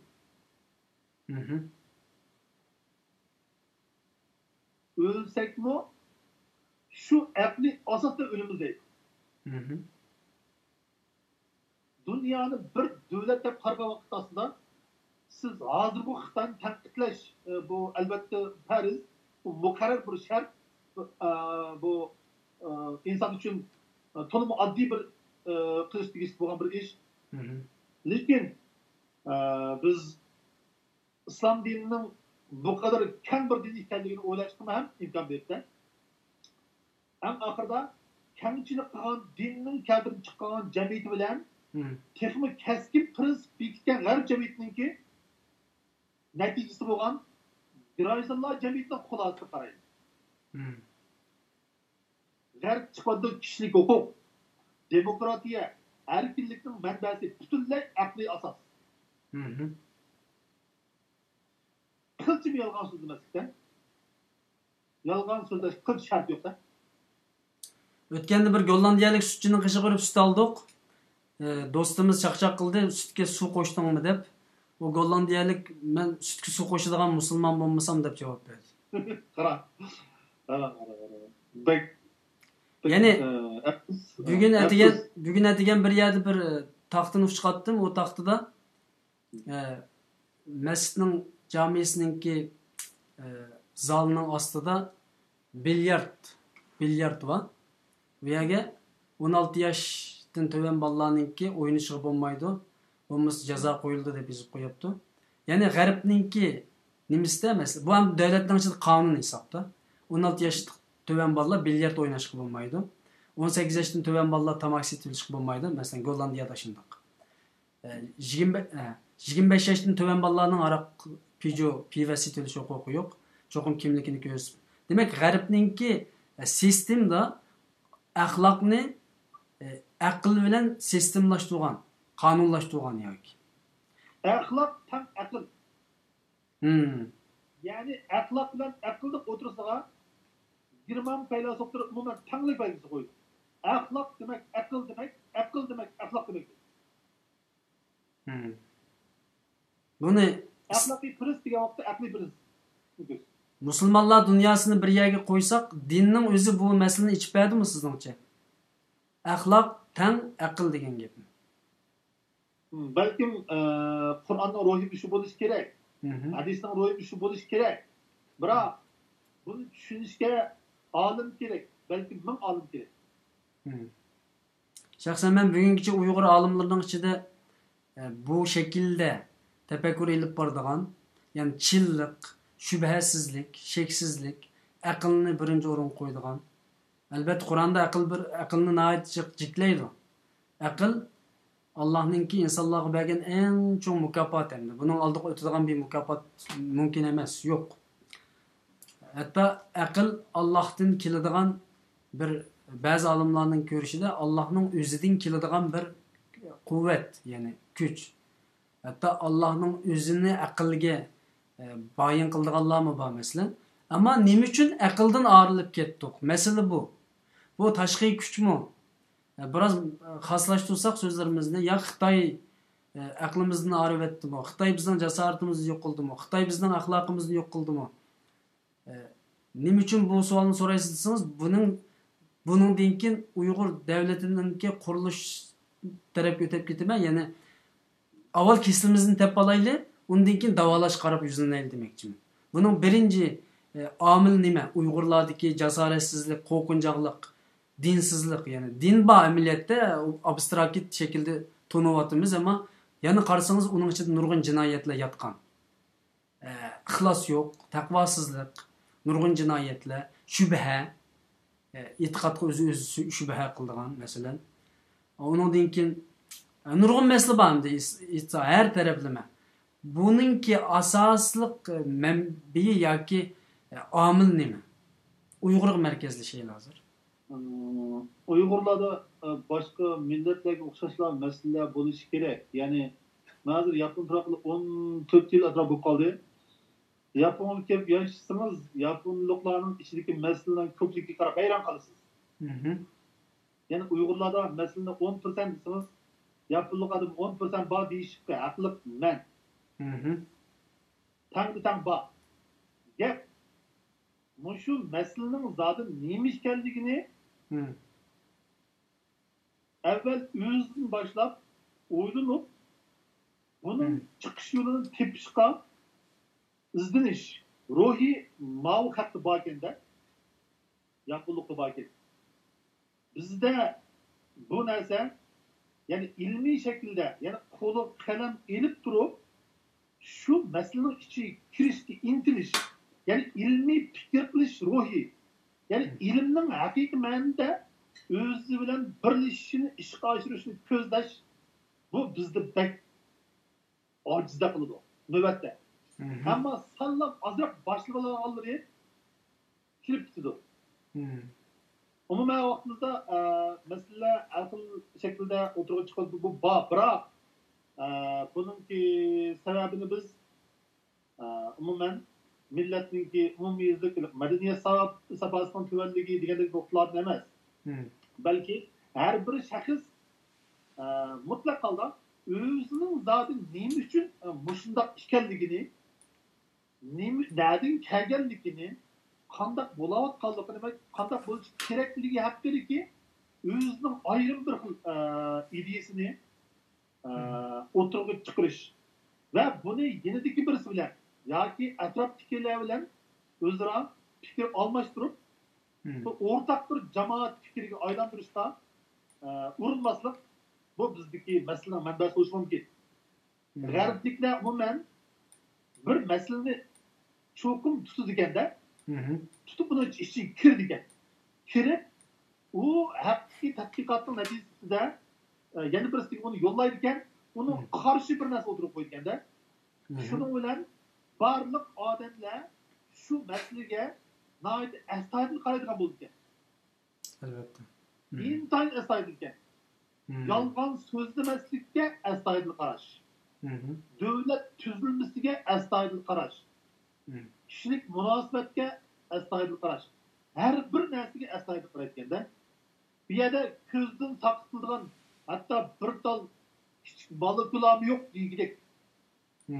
Shunchalik astoydilda, bu astoydillikning oq tarafida umuman shu millatninki yoki shu insonninki o'ziga bo'lgan astoydilligi yodida. Astoydil yashayman degan odam cho'q atrofdagi har bir ishga astoydil qarash kerak. Cho'q astoydil oldi yenilik bilan fikrlashish kerak. U cho'qim jamoat fikriga aylanish kerak. Ilmiy yuzlash oxirida jamoat fikrininki to'g'ri yo'nalishiga boshlash, ilmiy fikr qilishni millatninki umumyuzlik bir xil yangi yuzlanishiga aylantirish mumkin bo'ldi deb o'ylayman. Bu jihatdan shunday bir xil bizning imkoniyat bor.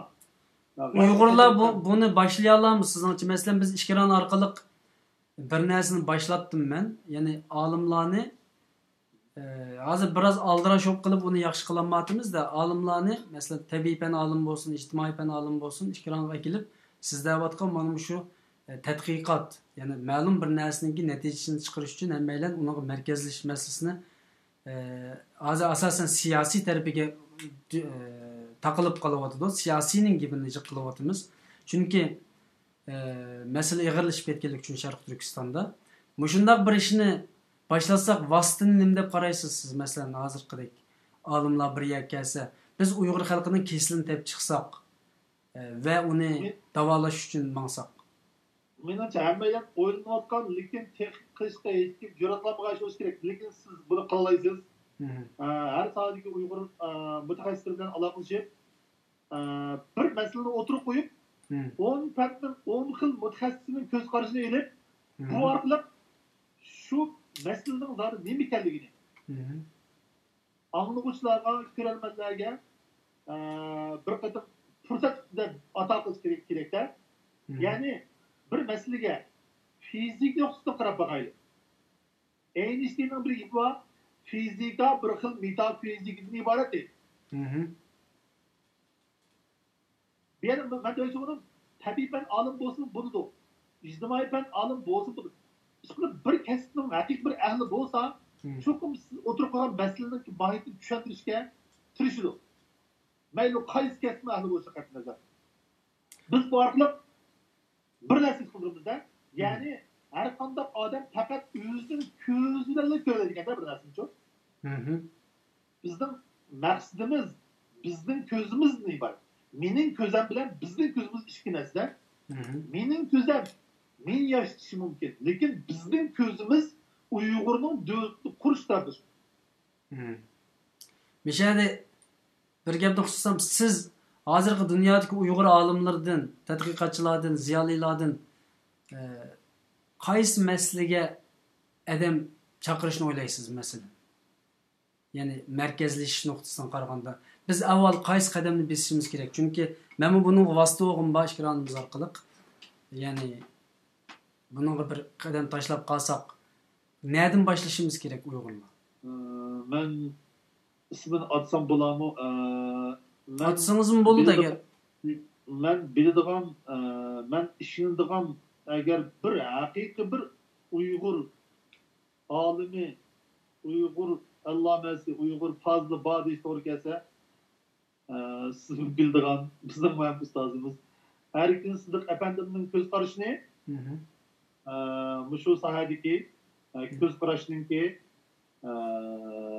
bir ulgu sifatida o'tirg'i chiqarib yoki shunga o'xshash nurg'un mutaxassislarni bir yerga o'tirg'i kelib shu masala haqida o'xshamagan mutaxassislarningki ko'z qarashini olish balkim Uyg'urni tarbiyalashninki yaxshi usuli bu ajoyib katta ma'rif. Şunu biz ro'yobga chiqarsak ikranimizda shu vositadan foydalanib siz kelamsiz maydonga?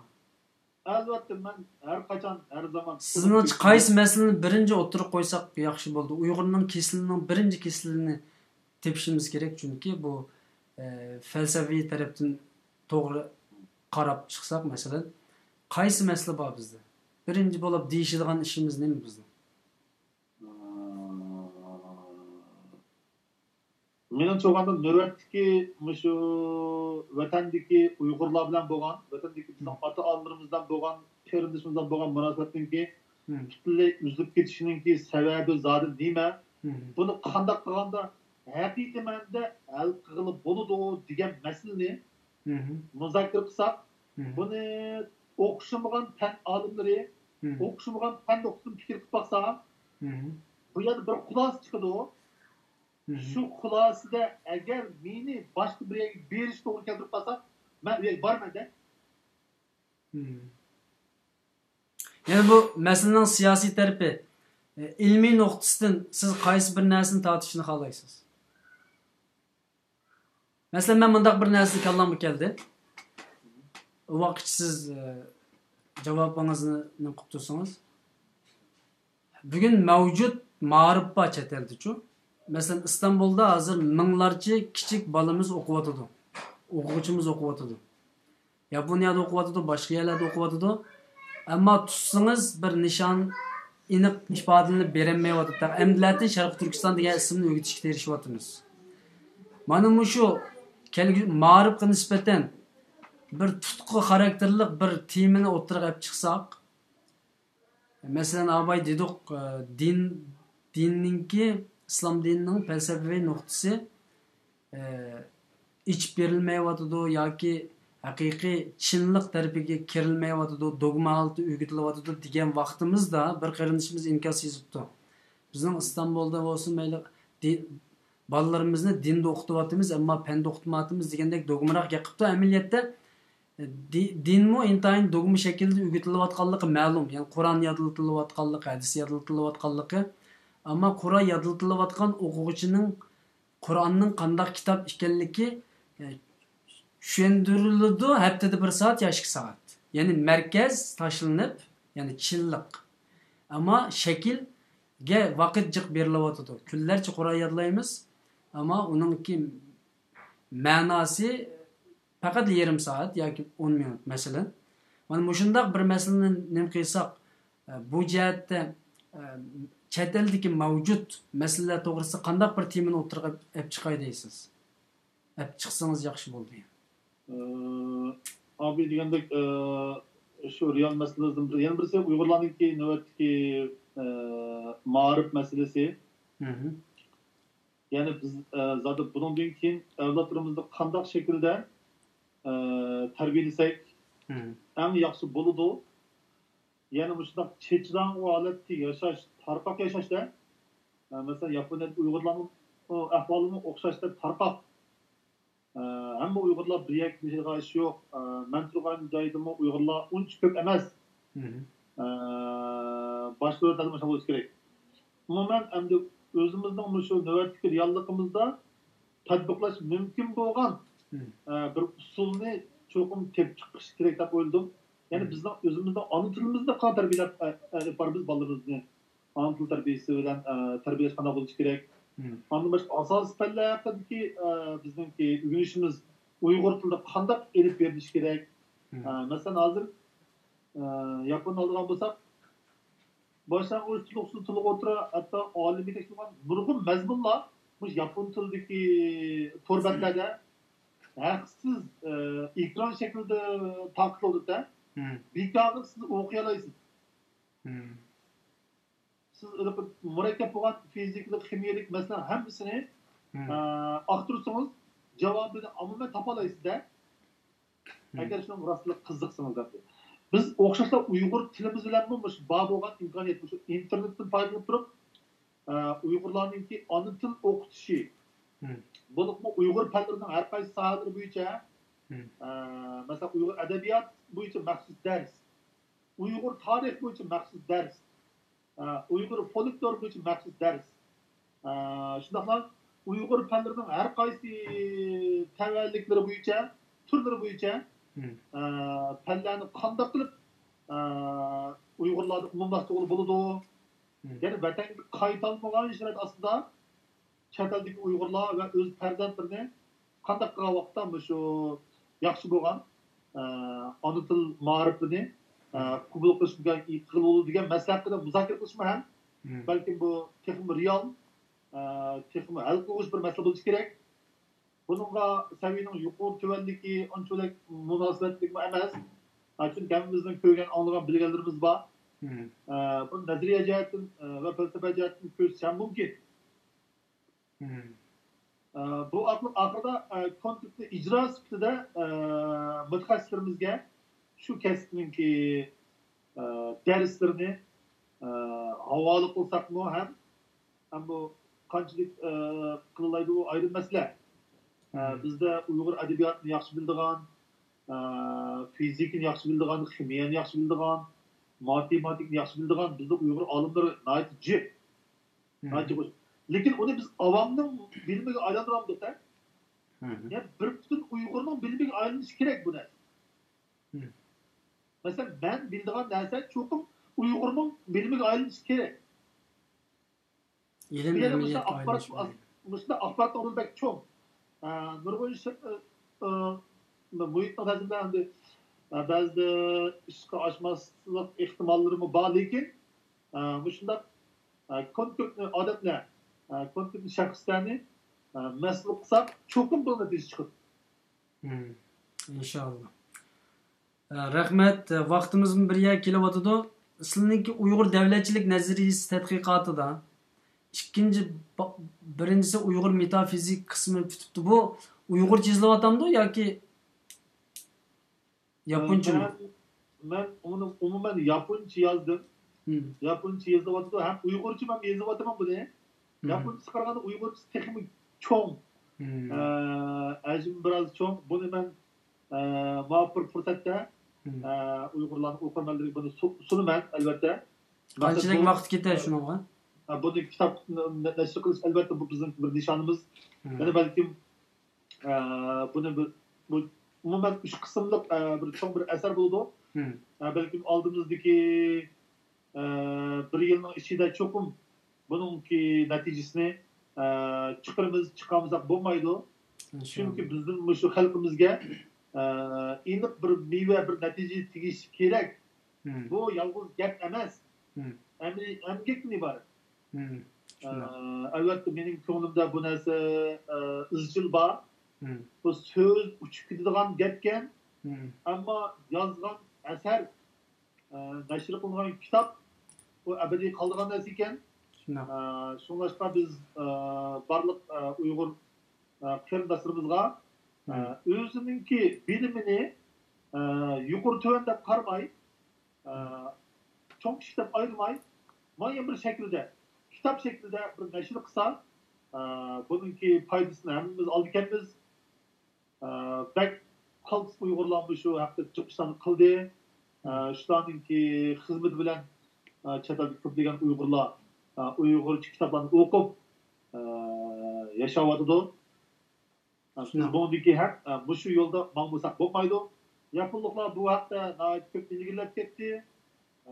Necha 10 ming, necha 100 ming, balki necha million kitoblari to'rga haqsiz qo'yib yuborilgan bularning. Pulni sotib oladigan ish yo'q. Faqat kompyuter, hatto qo'l tilini o'qiysizda. Bizning shu ilk kitoblarni chiqarayotgan Uyg'ur qarindoshlarimizga men eng oliy ehtirom bildiraman. Bu Uyg'urniki ruhini ruh qiladigan, Uyg'urning kelgusiga ul soladigan texmi asosiy texmi ul emgak bu.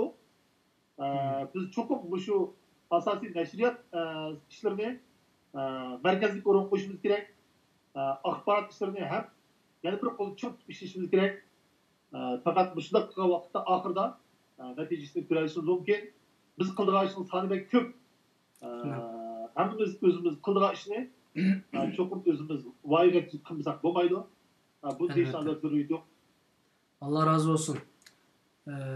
İkinci qadam nima hozir masalan agar o bitgandan keyin ikkinchi bir qadam bormi? Hozir bu bitgan qismi aslida Uyg'urlarning metafizik qismi bilan Uyg'urning etik qismi. Etik qismida umuman Uyg'urlarning shu sohadagi ko'plagan emgaklari bo'lganligi va G'arbda va Yaponda model xarakterli emgaklar bo'lganligi keldi. İkinci etik Uyg'urlarning etik masalasiga unchalar zo'r vaqt ketmadi siz qildik. Ham uchinchi qismi hozir biz qilayotgan qismi buningda biroz qo'l ketib bordi. Buningda sabab çünkü o 7. asırdan keyinki davrlar falsafanın yeni devri yani insan bo'lgan davr deyish mumkin. Yani bütün insaniyetning davrini bu işte ayrış doğru gelse o 7. asırdan keyinki davrini insan hakikaten insan degan zotni nima deb so'raydigan bir davr deb deyish mumkin. Demek hakikaten falsafanın hakikaten ilim fanning boshlangan davri. Yani inqilab bo'lgan davrlar, bu davrlar. Ondaki eserning saviyasi inson yuqori, ham sezgi bilan. Onun ustiga cho'qqiroq bilan oral faylasufining o'tirisidagi to'qnashuvlar bek keskin. Bir misal bor. Marx bilan Mill ikkisi Londonda birga yashaydiganda, Marx Mill ikkisi bir shaharda yashaydi. Marxning shunchalik danglik, Millni ondan bir danglikda, lekin ikkisi bir qatim ko'rishmaganda. Ben demek olduğum bu yerda Yahudilarning aqliy cho'qqiriligi bilan Inglizlarning aqliy cho'qqirligida o'tirisidagi bu logikalik tirkishish. Bu ahir zatta bu dunyoni çok felaket yapadi. Yani Sovet İttifaqı'nınki Şarkı Avrupa'nı besip hazır Cumhurbaşkanı ta'siri ko'rsatib dunyoni kapitalizm lageri, sotsializm lageri ayrı sebep oldu. Yani bu şahs deyiş doğru gelse Marksist ve bir deyiş kerak. Yani bu devir başlanıştan burunlap bunun felsefeleri Türk bo'lgan. Biz muşundaq çok bir Türk işlerinin içinde nurgun felsefelerinin ideyasini özleştirişke, ügünüşke, tatbiqlashga tirishayotimiz. Allah kalırsa bunun neticesi yaxshi bo'ldi. Bu elbette vaqt ketadigan çok bir emgek. Çok biz Uygurlar bir hayırlı şekilde Uygur yazıqida o'tirib chiqaramiz. Allah razı olsun. Yani Uygur devletçilik kuruluşunun nazariyesininki yani dastlabki kısımlar tüzülevatıdı yani şunak mı? Aslında şundan tüzülüş gerek mi bu? Aval şu metafizikten mi başlandı bu? Metafizikten başlandı bu Uygur devletçiliknin gibi işi. Ameliyatda endi bu feylasuflar qarasa bu devletçilikni ömrünün en ahırda yazıldı. Öleşti az qalan vaqtda yazılgan kitap neymi ayırsanız devletçilik olur. Bu jahondagi barliq feylasuflar qarasa qiziq bir xulosa yosh vaqtida devletçilik eser yazgan bir feylasuf yo'q. Aristotelni Öleşti yaqin yazgan. Farabi'mi Öleşti az qalan vaqtda yani Fazilet Şehri Ağızaklı Karası'ya kitap ne? Bu ömrünün en ahırklı vakit kitap. Meylimal, Kant olsun, Mill olsun, Angliya, Fransa, Germanya'nın çok felsefeleri. Angliya'nınki Harvard'ınki meşhur felsefesi batı.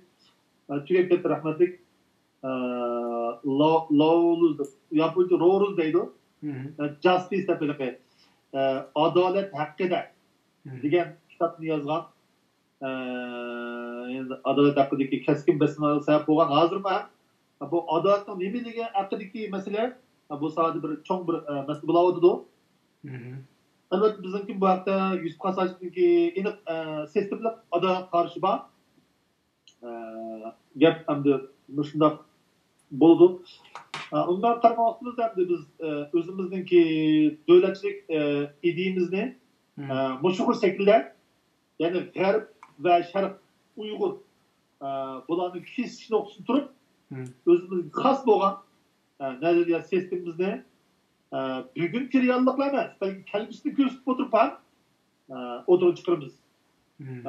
Bu bizning navbatdagi reallikimiz uchun emas, balki kelgusimiz uchun davlat masalasi bu hayot muvatlik masala. Bu Xitoy olimlarining bu beshini qatirayotgan masala. Xitoylar yoki o'kuz o'ladigan yoki arun sundigan bir vaqt kelganligini bular biladi. Xitoy tarixida hokimiyatlar umuman qurol bilan hal bo'lgan. Unda fikr, suhbat ustida hal bo'lgan tarix yo'q. Uyg'urlar har holda kelgusi masalaga qarata cho'qim turli pallar nuqtasidan turli sohalarda fikr qilishi ve bunu axborotda o'zaro fikr almashtirish kerak. Buni bilan jamoat fikrini qanday yo'nalishga boshlashni o'zimiz kontrol qilmasak bo'lmaydi. Chunki davlat qurish uchun qilish kerak. Yusuf Qasas deydi. Davlat boshqarish uchun qalam kerak deydi. Demak, hokimiyat qurman, davlat qurman deydigan odam yolg'iz gap bilan qilib bo'lmaydi. Bizning oldimizdagi masalaninki ig'ir bu yerda. Shunga cho'qim biz nayt astoydil, nayt to'g'riqonlik bilan realligimizga tatbiqlash mumkin bo'lgan eng yaxshi usulni, ko'z qarashni tepib chiqmasak bo'lmaydi. Bizningki o'tganda bu programmalarga men suhbatlar qilib dedim. Bizning endi qaytib badal to'lagidek rayimiz yo'q. Biz badal berib ketdik. Qanday qilib navbatdagi Uyg'urni saqlab qolish, kelgusida Uyg'urlarninki o'zimizga yarashadigan haqiqiy bir Uyg'urning klassik sistemasiga o'tirib chiqarish. Bu bak cho'ng bir masala. Xitoyning eng qo'rqadigan masalasi ham bu. Bu falsafa masalasi bizning tarixiy masalamiz, hem reallik masalamiz, hem kelgusi masalamiz. Bu menda biz davomli fikir oldida hem fikir almashtirish olib turishimiz kerak.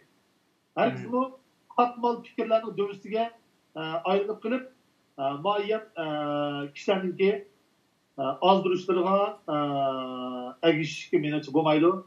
Tekimi çok, tekimi köp kişilerini fikirleşişke yani devlet meclis şekilde yani parlament şekilde keskin fikirler görüşü gerek. Sorun bir gerek. Bu sorun dal dışında aparat oldu. Rahmet. Bu ideologiyani qandaq bağlaymiz? Davlatchilik bilan bu ikkisi bir-biriga bog'langan shakldami yo birisiga birisi boshchilik qiladi? Uyg'ur ideologiyasi. Ameliyatı bu ideologiya degan so'zki ideal degan so'z ameliyat bu Platon gibi Grek söz bu aslında çok. Bu ameliyatta öngkürning o'qishi deb öngkürga o'xshash. Bu Platon, Sokratlar doim ishlatilgan bir so'z bor. Amaliyat davotgan gap shu Platon bilan Sokratning davotgan gapi qartilgan. Ya'ni bu ideologiya deganning ma'nosi aslida biz ko'rayotgan reallikmi bakroq haqiqiy bir reallik bor, haqiqat bor. Ya'ni ko'z bilan ko'rgili bo'lmaydigan reallikda. Aqliy reallik. Biz ko'zimiz ko'rgan reallik haqiqiy reallik bo'lishi notayin. Balki bu o'yin bo'lishi mumkin. Biz haqiqiy reallikni ko'rganda faqat aql bor, bu ko'z, aql ko'z. Yani ideologiya degan ma'nosini tushungan vaqtimizda umuman Uyg'urlarning haqiqiy ma'nodagi o'ziga yarashadigan haqiqat nazariyasi. Bu izchil faylasuflarning izchil narsa. Yani bizning haqiqat nazariyamiz nima degan masala iborat. Bu ham abiman deganda Uyg'urning mavjudiyatchilik masalasiga, ham Uyg'urning metafizik masalasiga ham bu tutishidi. Demek oğlum Uygur ideologiya masalasi bilan Uygur davlatchilik masalasining qaysi ilgili qaysi keyin degan nuqtaga vaqtda umuman ideologiya masalasi nisbiy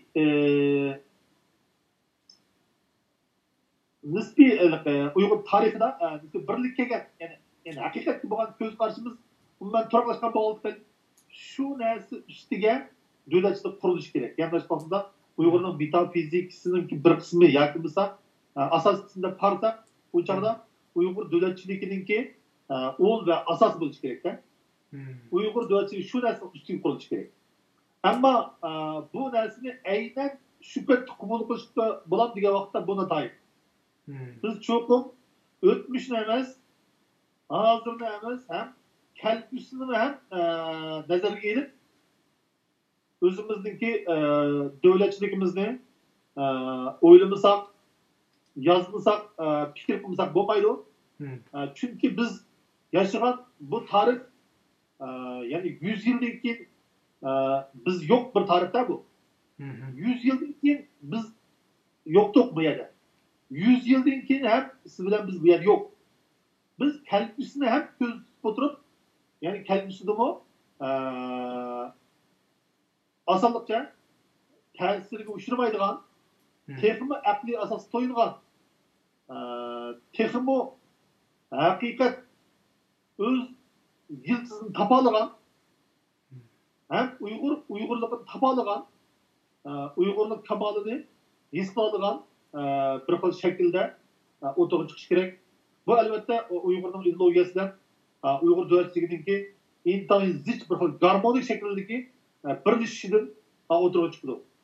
Bu cihette biz devamlı izleyişimiz, fikir alışımız gerek. Benim göz karşımda metafizikine asas varsak uçağda Uygur ideologiyası devletçiliğinin asas kısmı boş gerek. Ol kısmı boş gerek. Uygur ideologiyası. Evet. Doğru.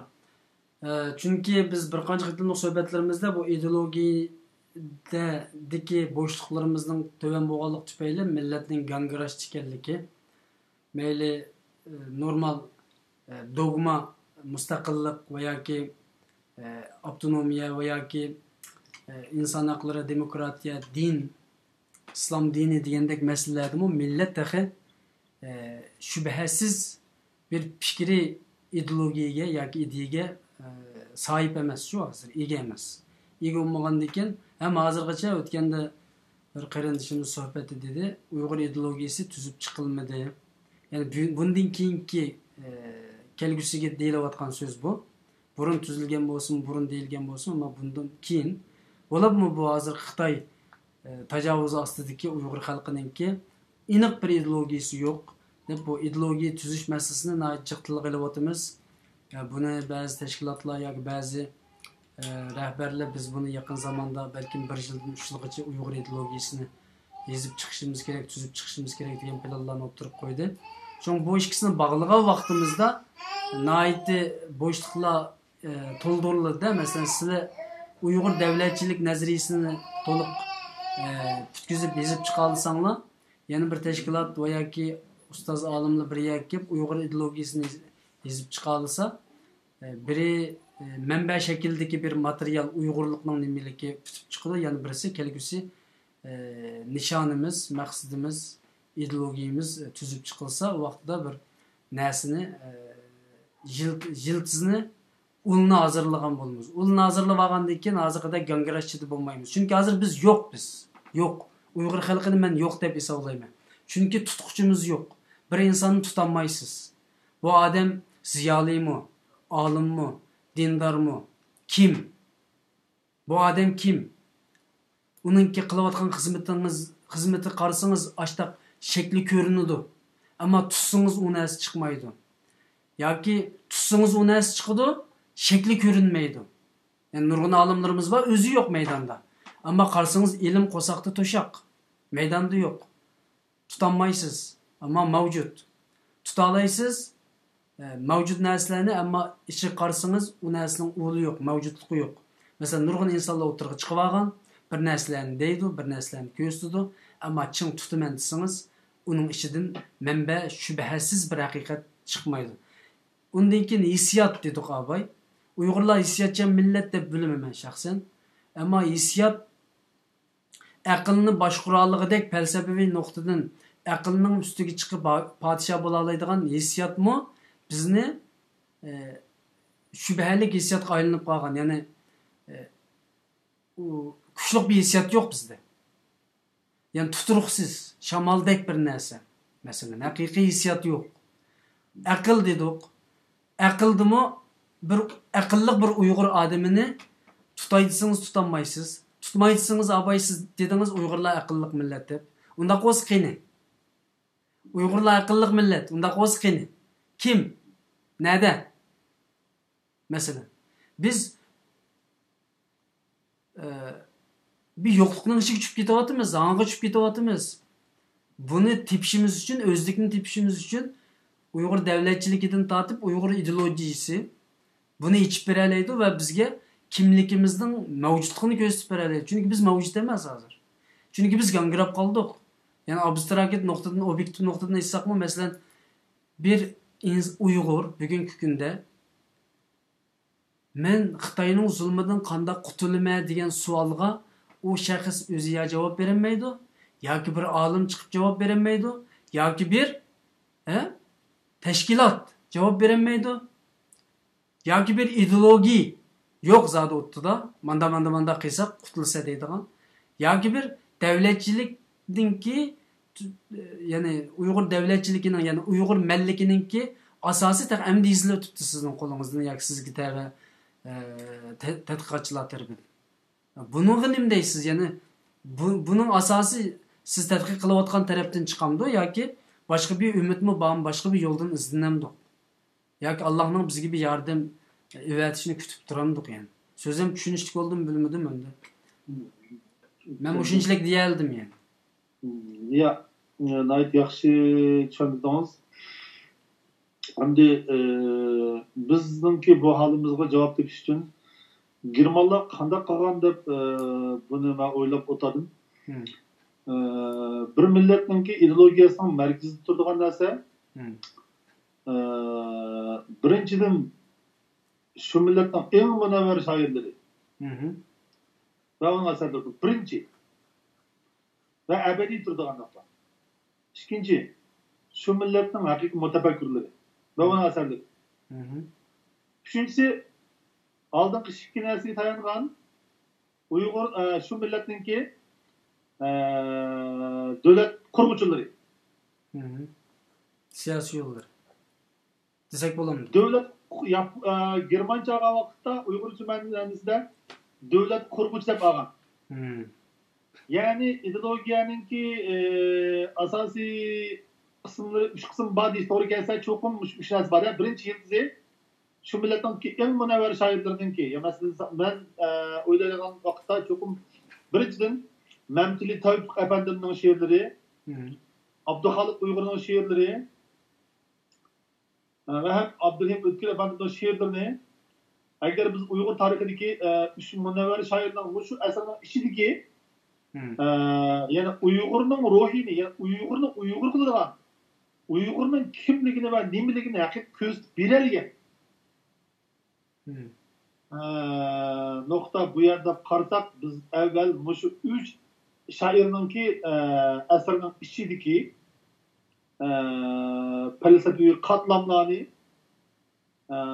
tadqiq qilish bu birinchi nokta bo'lishi kerak. Andın bu Germanlar müştak qilganda misal Germanlar Heldarin deydi. Bu Heldarin bu şu tilni buzib qolgan, şu millatning g'ururini qaytarib beradigan. Masalan, Greklarni olgan bo'lsak, Grekda masalan Homer bor, Homer. İl-Ada ve Odissa. Bu ikki asar Grek tilini buzib qolgan deydi. Xuddi Dante ilahi komediyasi bilan İtalya tilini buzib qolgan o'xshash. Misal, Germanlik odammi o Goethe bilan Heldarin'de bular qutqizib qo'ygan ekanda, ya'ni shuning asosan andin faylosoflardan, masalan, German olgan bo'lsak, Immanuel Kant yoki Hegel degandek, andan keyin 19-asr oxirida boshlangan Nietzsche o'tirib chiqdi. Demak bo'ldim, bularninki, ya'ni shoirninkiga mutafakkir varis qildi, mutafakkirning ideyasiga davlat qurg'uvchi varis qildi. Uch narsa birga birlashdi. G'arbdagi izchil model bu. Grekdan o'xshash, Germandan o'xshash, boshqa Yevropadagi ilg'or millatlarmi shu millatninki shu 3 narsa ideologiyasini agar siz 3 turga ayirsangiz 3 narsa bor. Bu nisbiy mavhum narsa, bu ideologiya degan narsa. Texmo muhimi, yani shoirlarda faylasuflari albatta buni varis qildi, lekin davlat qurib bosib kelgan vaqtda ilm fan ma'nosidagi davlatchilik bilan ijroat vaqtidagi siyosiy faoliyat o'tirisidagi farq bu yerda masalani doim burab qo'ydi. Ya'ni faylasuflar o'tirib qolgan asarlar zaman kelib shu bo'yicha ma'noda, biroq ijroat bosqichiga kirgan vaqtda buningga cho'qib siyosiy faoliyatchilarning siyosiy maqsadi ham aralashgan bo'ldi. Bu Gitlerning zamonasida va uning oldiga kelgandiki, Germaniyaning vaziyatida qattiq basmanazir qilgan bir ish ekan. Men o'ylagan vaqtda Germanlarni o'ylab topyapman. Demak, cho'g'imda biz cho'qim o'zimizningki shu eng vakillik shoirlarimiz bilan eng vakillik mutafakkirlarimiz, buni adiblar bo'lsin bo'laversa, buning falsafiy fikrlarini xulosalab, ham buni Uyg'urning davlatchiligininki, ya'ni Uyg'ur siyosiy yo'llarininki siyosiy programmasidan manbasi deb qarash kerak-da. Ya'ni bu 3 narsaninki qaysi bor, qaysi yo'q bizda. Shuni loyiq shoir bormi, bizda davlat qurg'uvchi bormi? Menimcha bor.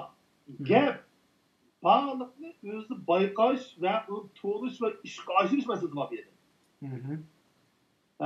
Bizning shoirlarimiz bor edi.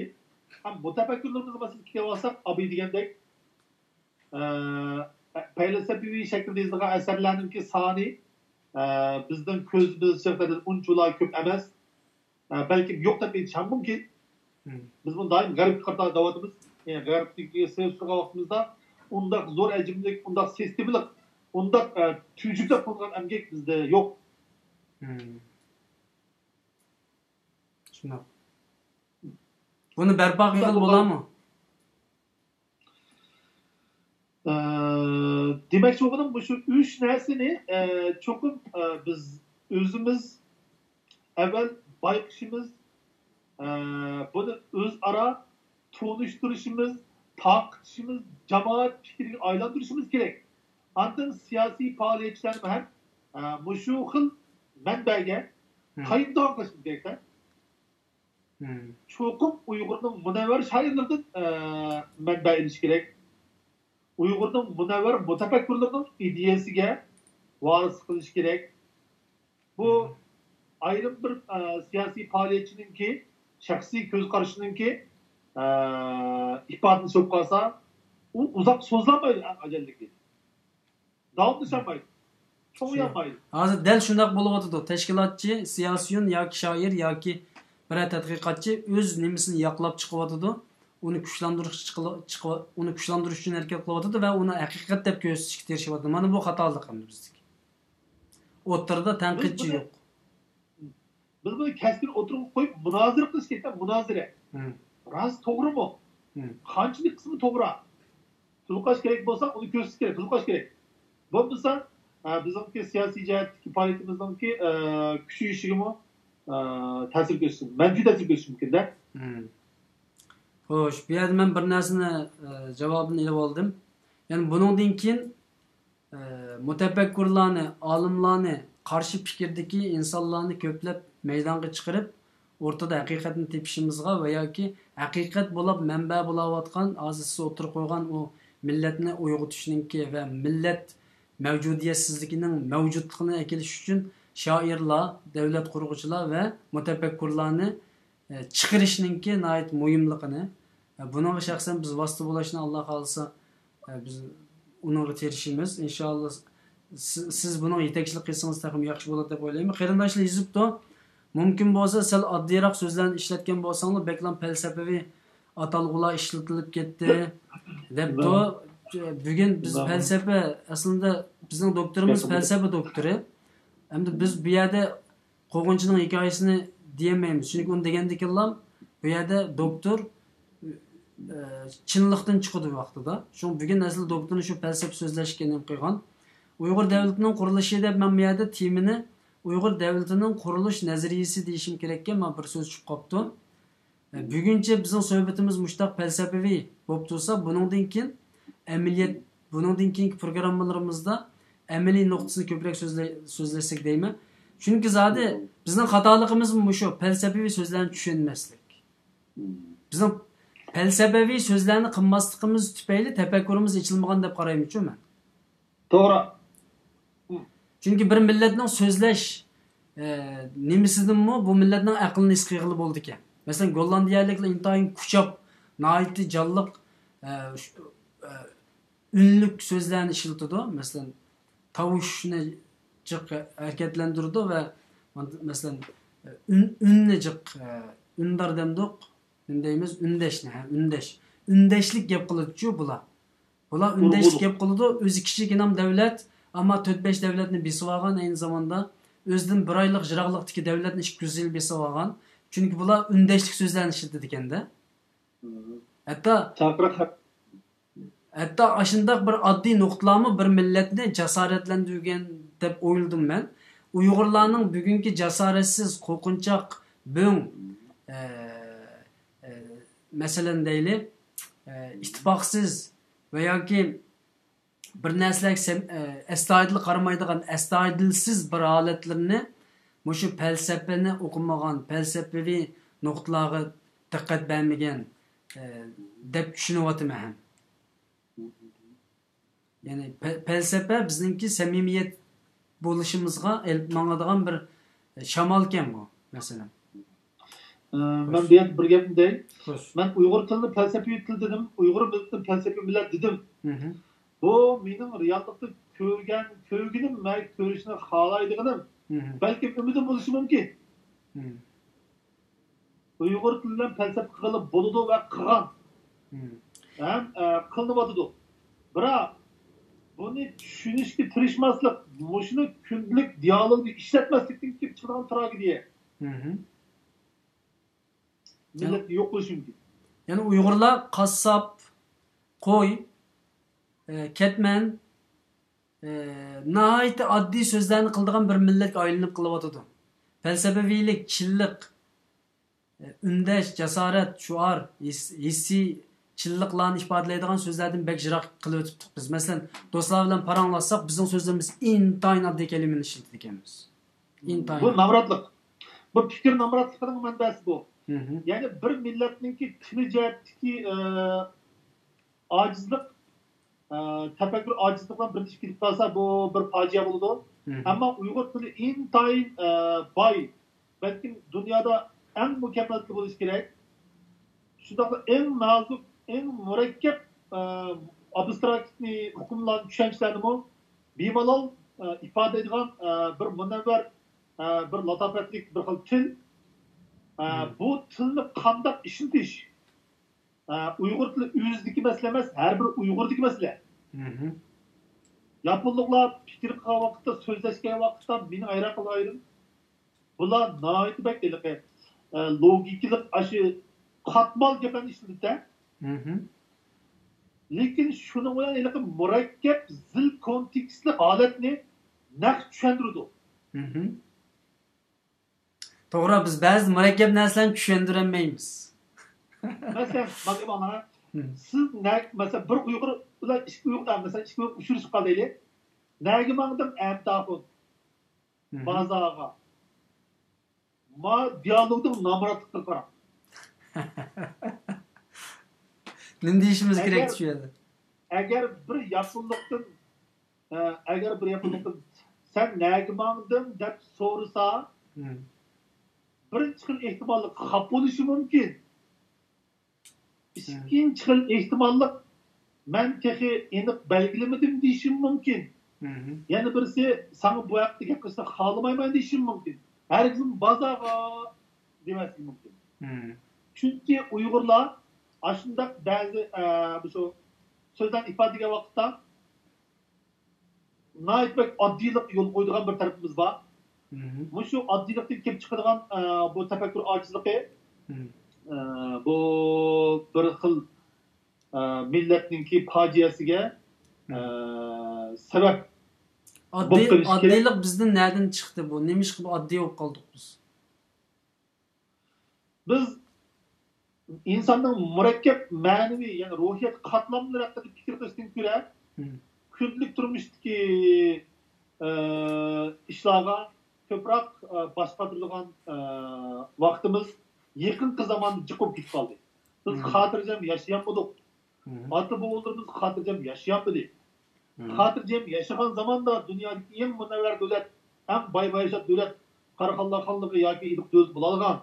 Lekin uningdan keyingi siyosiy so'roqchilikdan kelib chiqqan bo'libmi yaqinqi 300 yillik, balkim 400 yillik tariximizda Uyg'urlar umuman xotirjam, tinch sharoitga erishilmaganda, balkim shu so'roqchilikdan kelib chiqqan xulosa bo'lishi kerak. Ammo buni sabab qilib o'zimizningki birdan-bir alohidligimiz bo'lgan aqlga, aqliy mavjudiyatligimizga sal qarasak bo'lmaydi. Aristotelning bir so'zi bor. Mana deydi-ku, bu Grekning xudosi to'g'rili gap bu. Grekning xudosi barliq jonivorlarni chaqirib taqsid ekanda, iqtidor taqsid ekan. Birisiga mesela kalaga mülgüz verdi ekan, mesela qag'inga sayraydigan ovoz berdi ekan, mesela bulg'a degandek misol. Mesela nurg'un narsaga nas berib, faqat odam kelgan vaqtda nim berdi ekan desangiz, aql berdi ekanda. U ko'rinadigan narsa emas u. Ammo mülgüz bilan qanot ko'ngil bo'ladi. Demek meselenin mahiyetli tarifi ko'rinadigan taraf emas, balki ko'rinmaydigan tarifi. Yani bizim bu adli közümüzden kögülü bulmaydigan tarifide meselenin en merkeziyetidir. Bunu biliş için çokum logiklik, nazariyevi, felsefevi, til, tefekkür gerek. Benim karşım bu. Bu mesela biz sohbet kılganda ben şunu sezdim. Profesörlerini ekrana çıktık. Ular bilen sohbetleştik. Doktorlar bilen sohbetleştik. Siyasiyolar bilen sohbetleştik.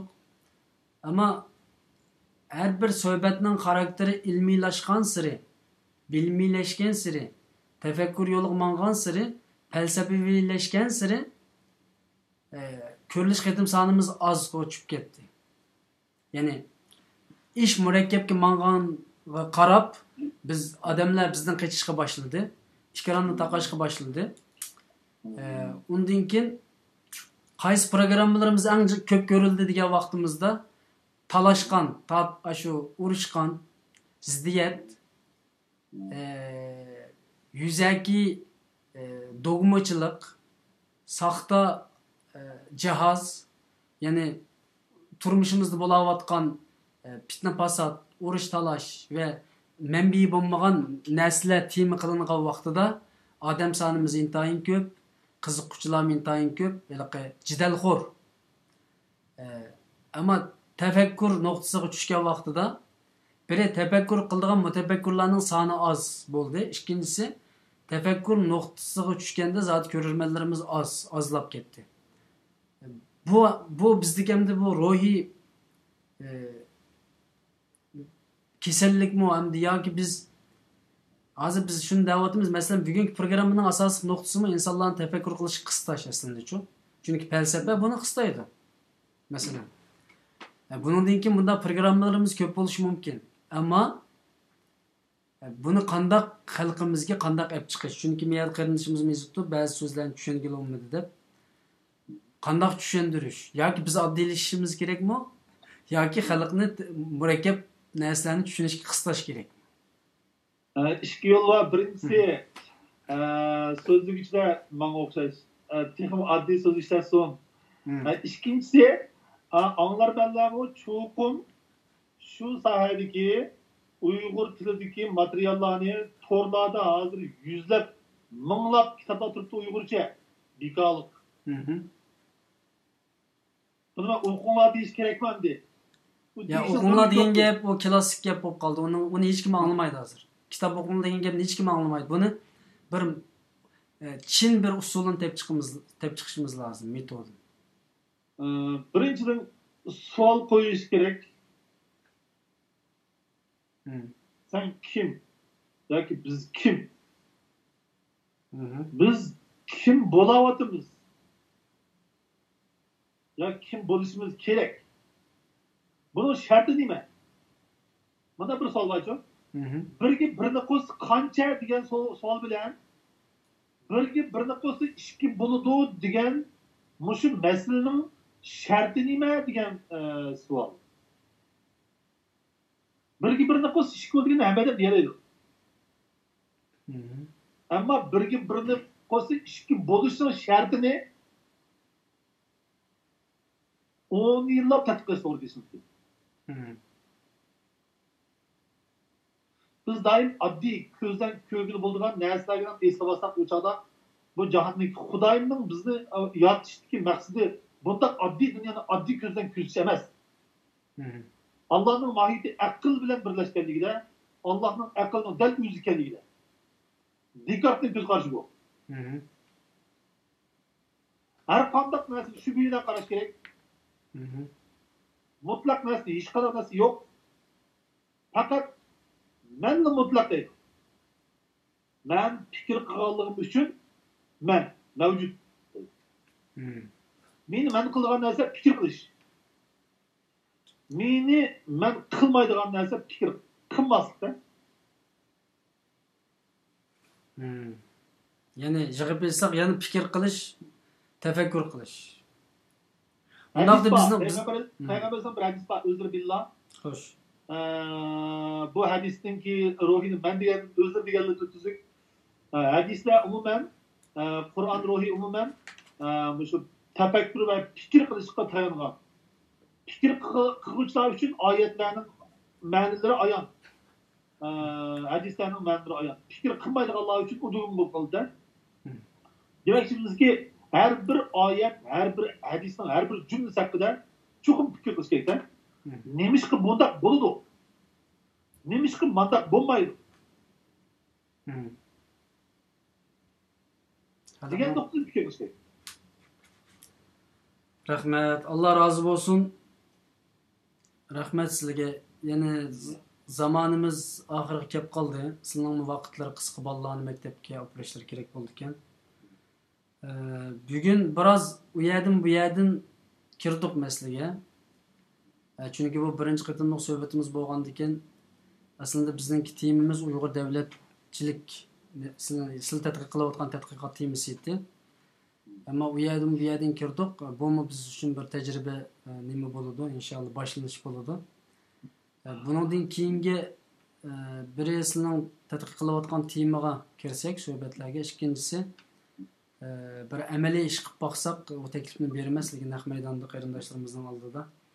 Ya'ni bu xalqimizni tafakkur qilishga qistisaq, qo'bolroq aytganda, tag'im qo'bol aytganda majburlasak, endi urib tafakkur qildiqli bo'lmaydi.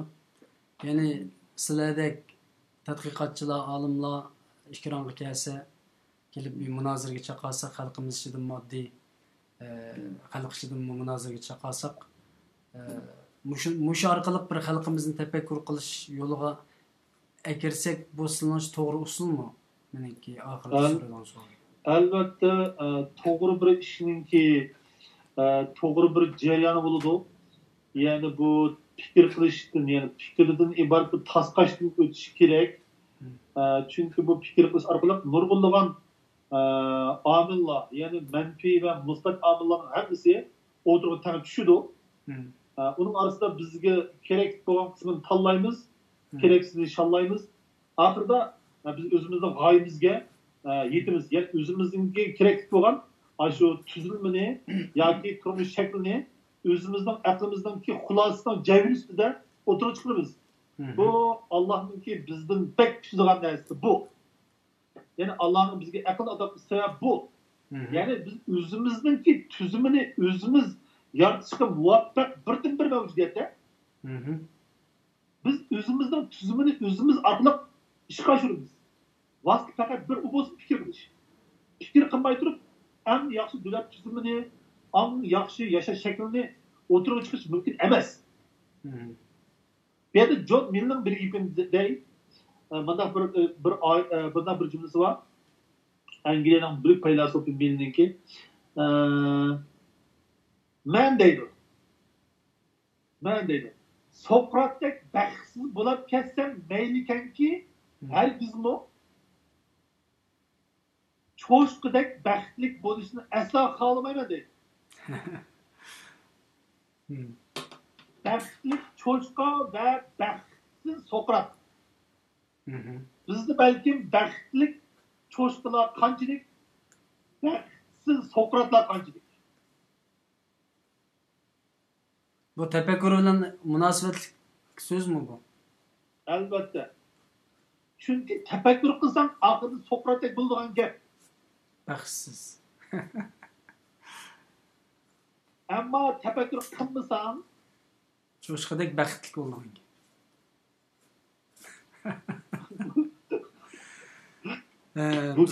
Bizning xalqimizda tefekkür qildiganlar inshaalloh jiq chiqadi deb o'ylayman bundan keyin. Yeyitdan keyin, ya'ni bu ro'za yeyitdan keyin bir so'rin hozirlash uchun bir e'lon chiqarsam, Uyg'ur qarindoshlik studiyasi nomidan bir munozara faoliyati ilib borsak, sizlar ikronimizda o'rnab birishlarini men hozirdan tortib taklif qilaman inshaalloh. Falsafa tarafini tushundirib, yana biraylan adabiy tarafini tushundirsa, yana biraylan fizik tarafini tushundirsa, yana biraylan diniy tarafini tushundirsa, bu şekilde bir munozara, ochiq munozara ilib berib, xalqimizni tefekkür qilishga qistisaq deyman. Chunki bir qarindoshimiz yozibdi, qo'rqinishda tefekkür qilish mumkin bo'lmayotsa deydi. Buningga sizdan bir javob olib boqay. Fransiyaning bir mutafakkir var, nima ismi? Foucault deydigancho, bu Yaponcha kitoblari bak chiqdi. Buning shu turma degan bir kitobi borchu, turma haqida. Odamni shu qo'rqitish orqali boshqarilgan tuzum haqida. Yani odamning shu vahim bilan bo'lgan munosabat haqida. Ammo turmaga kirsa, turmaga kirish mumkin. Jismoniy jihatda sizni kontrol qilish mumkin. Lekin oxirgi hisobda sizning aqlingizni, tafakkuringizni ikkinchi bir inson hargiz kontrol qilmaydi. Yani insonga ato qilgan mohiyat taraf bu.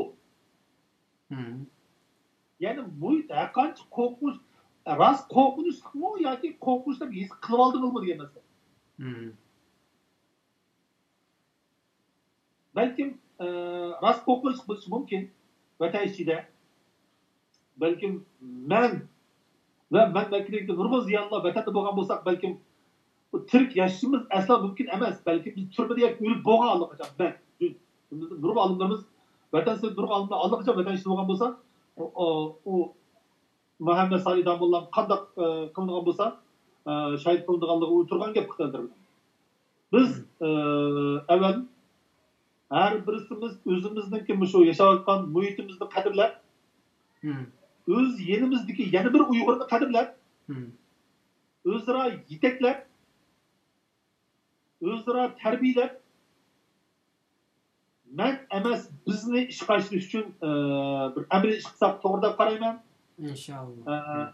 Mening boshqalarga o'ytilgan narsam yo'q, ammo men atrofimda men bilan uchrashgan har bir Uyg'urga cho'qim men nurg'un kitob berdim.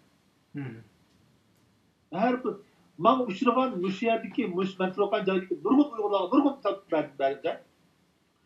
Mayli uni o'qisin, o'qimasin, tushunsin. Lekin hammasi tushundiga.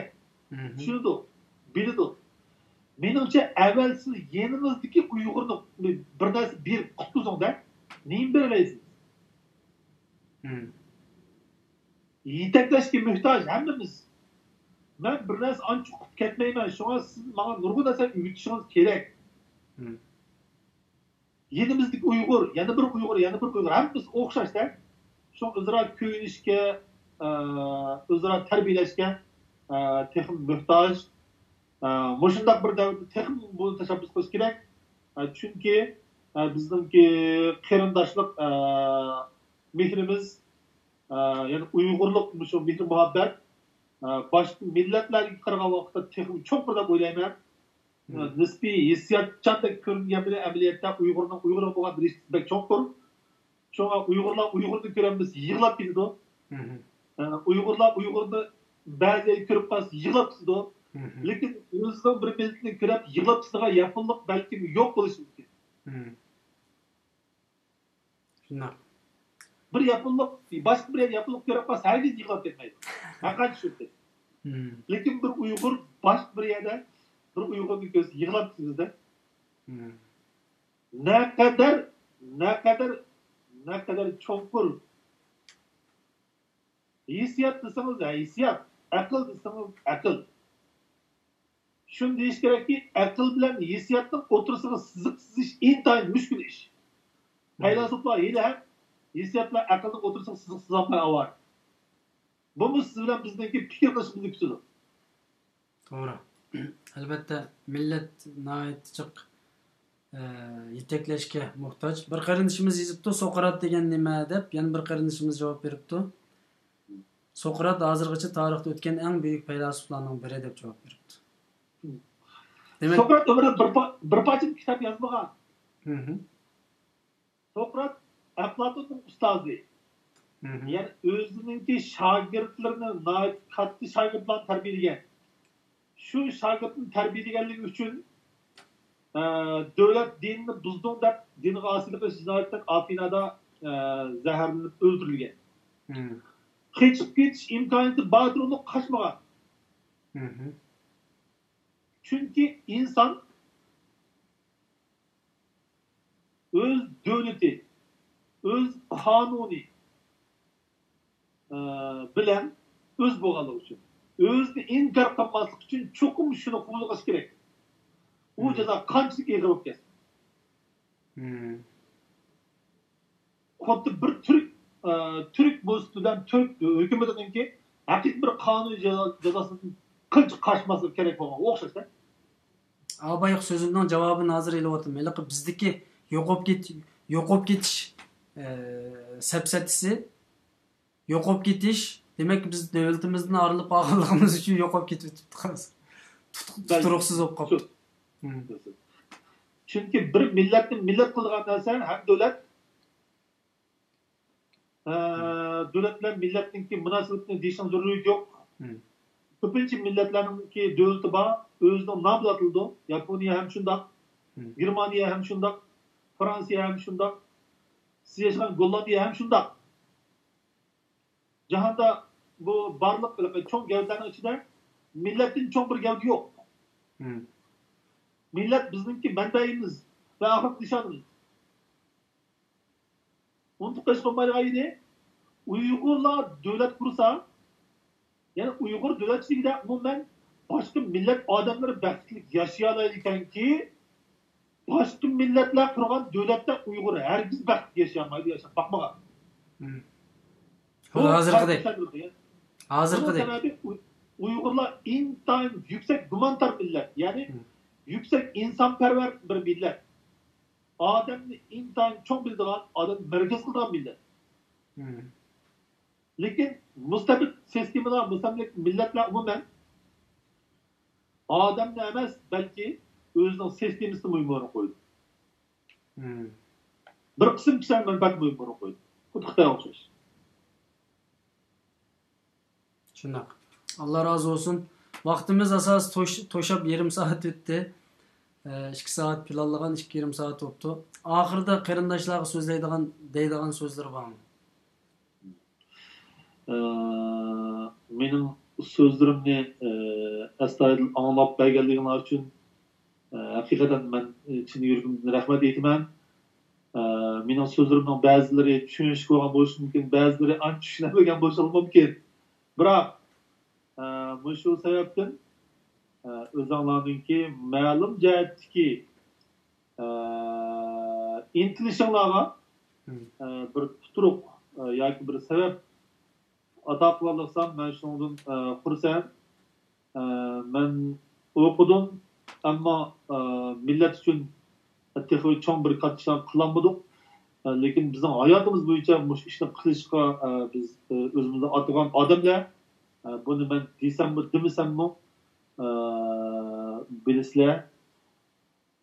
Oxirida bundan keyin biz cho'qim shu Husaynjon Tajalli efendim aytgandek biz fikir qiladigan fikrni Uyg'urninki birdan bir kuch qiladigan Uyg'urning birdan bir qon tiqiladigan ya'ni bir haqiqiy ma'nodagi nazariyaviy ham falsafiy bir millatga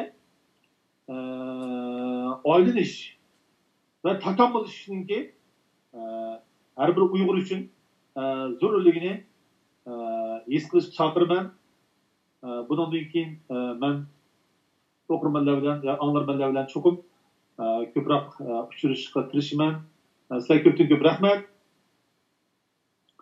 Rahmat sizlarga, Allah razı olsun. Bu yerim kechida vaqtlarni chiqarib ishkaran oldiga kelib bergan bo'ldi inshaalloh. Bundan keyin men bugun bir narsani o'rganib oldim. Tefekkursiz milletninki jiq narsalarga mubtalo bo'lganligini. Burunmi jiq izlangan edim. Yani Uyg'urlar nima uchun Xitoydan iborat bu madaniyatsiz bir millatning qo'liga qolib qoldi deb jiq so'raydim. Nima uchundir? Yani nima gunoh yoki nima sabab qolib qolgan deb o'yladim. Abay deb o'tib ketdilar. Shu Appak Hoca davridan keyin asosan biz cho'kil turibdi ekanmiz. Çöküşme milliyet bizning dinimiz başta dinimizden başlanıp ekan. Dinimiz nimqig'il turibdi ekan. Yallig'lanig'ini, ya'ni buzilg'ili.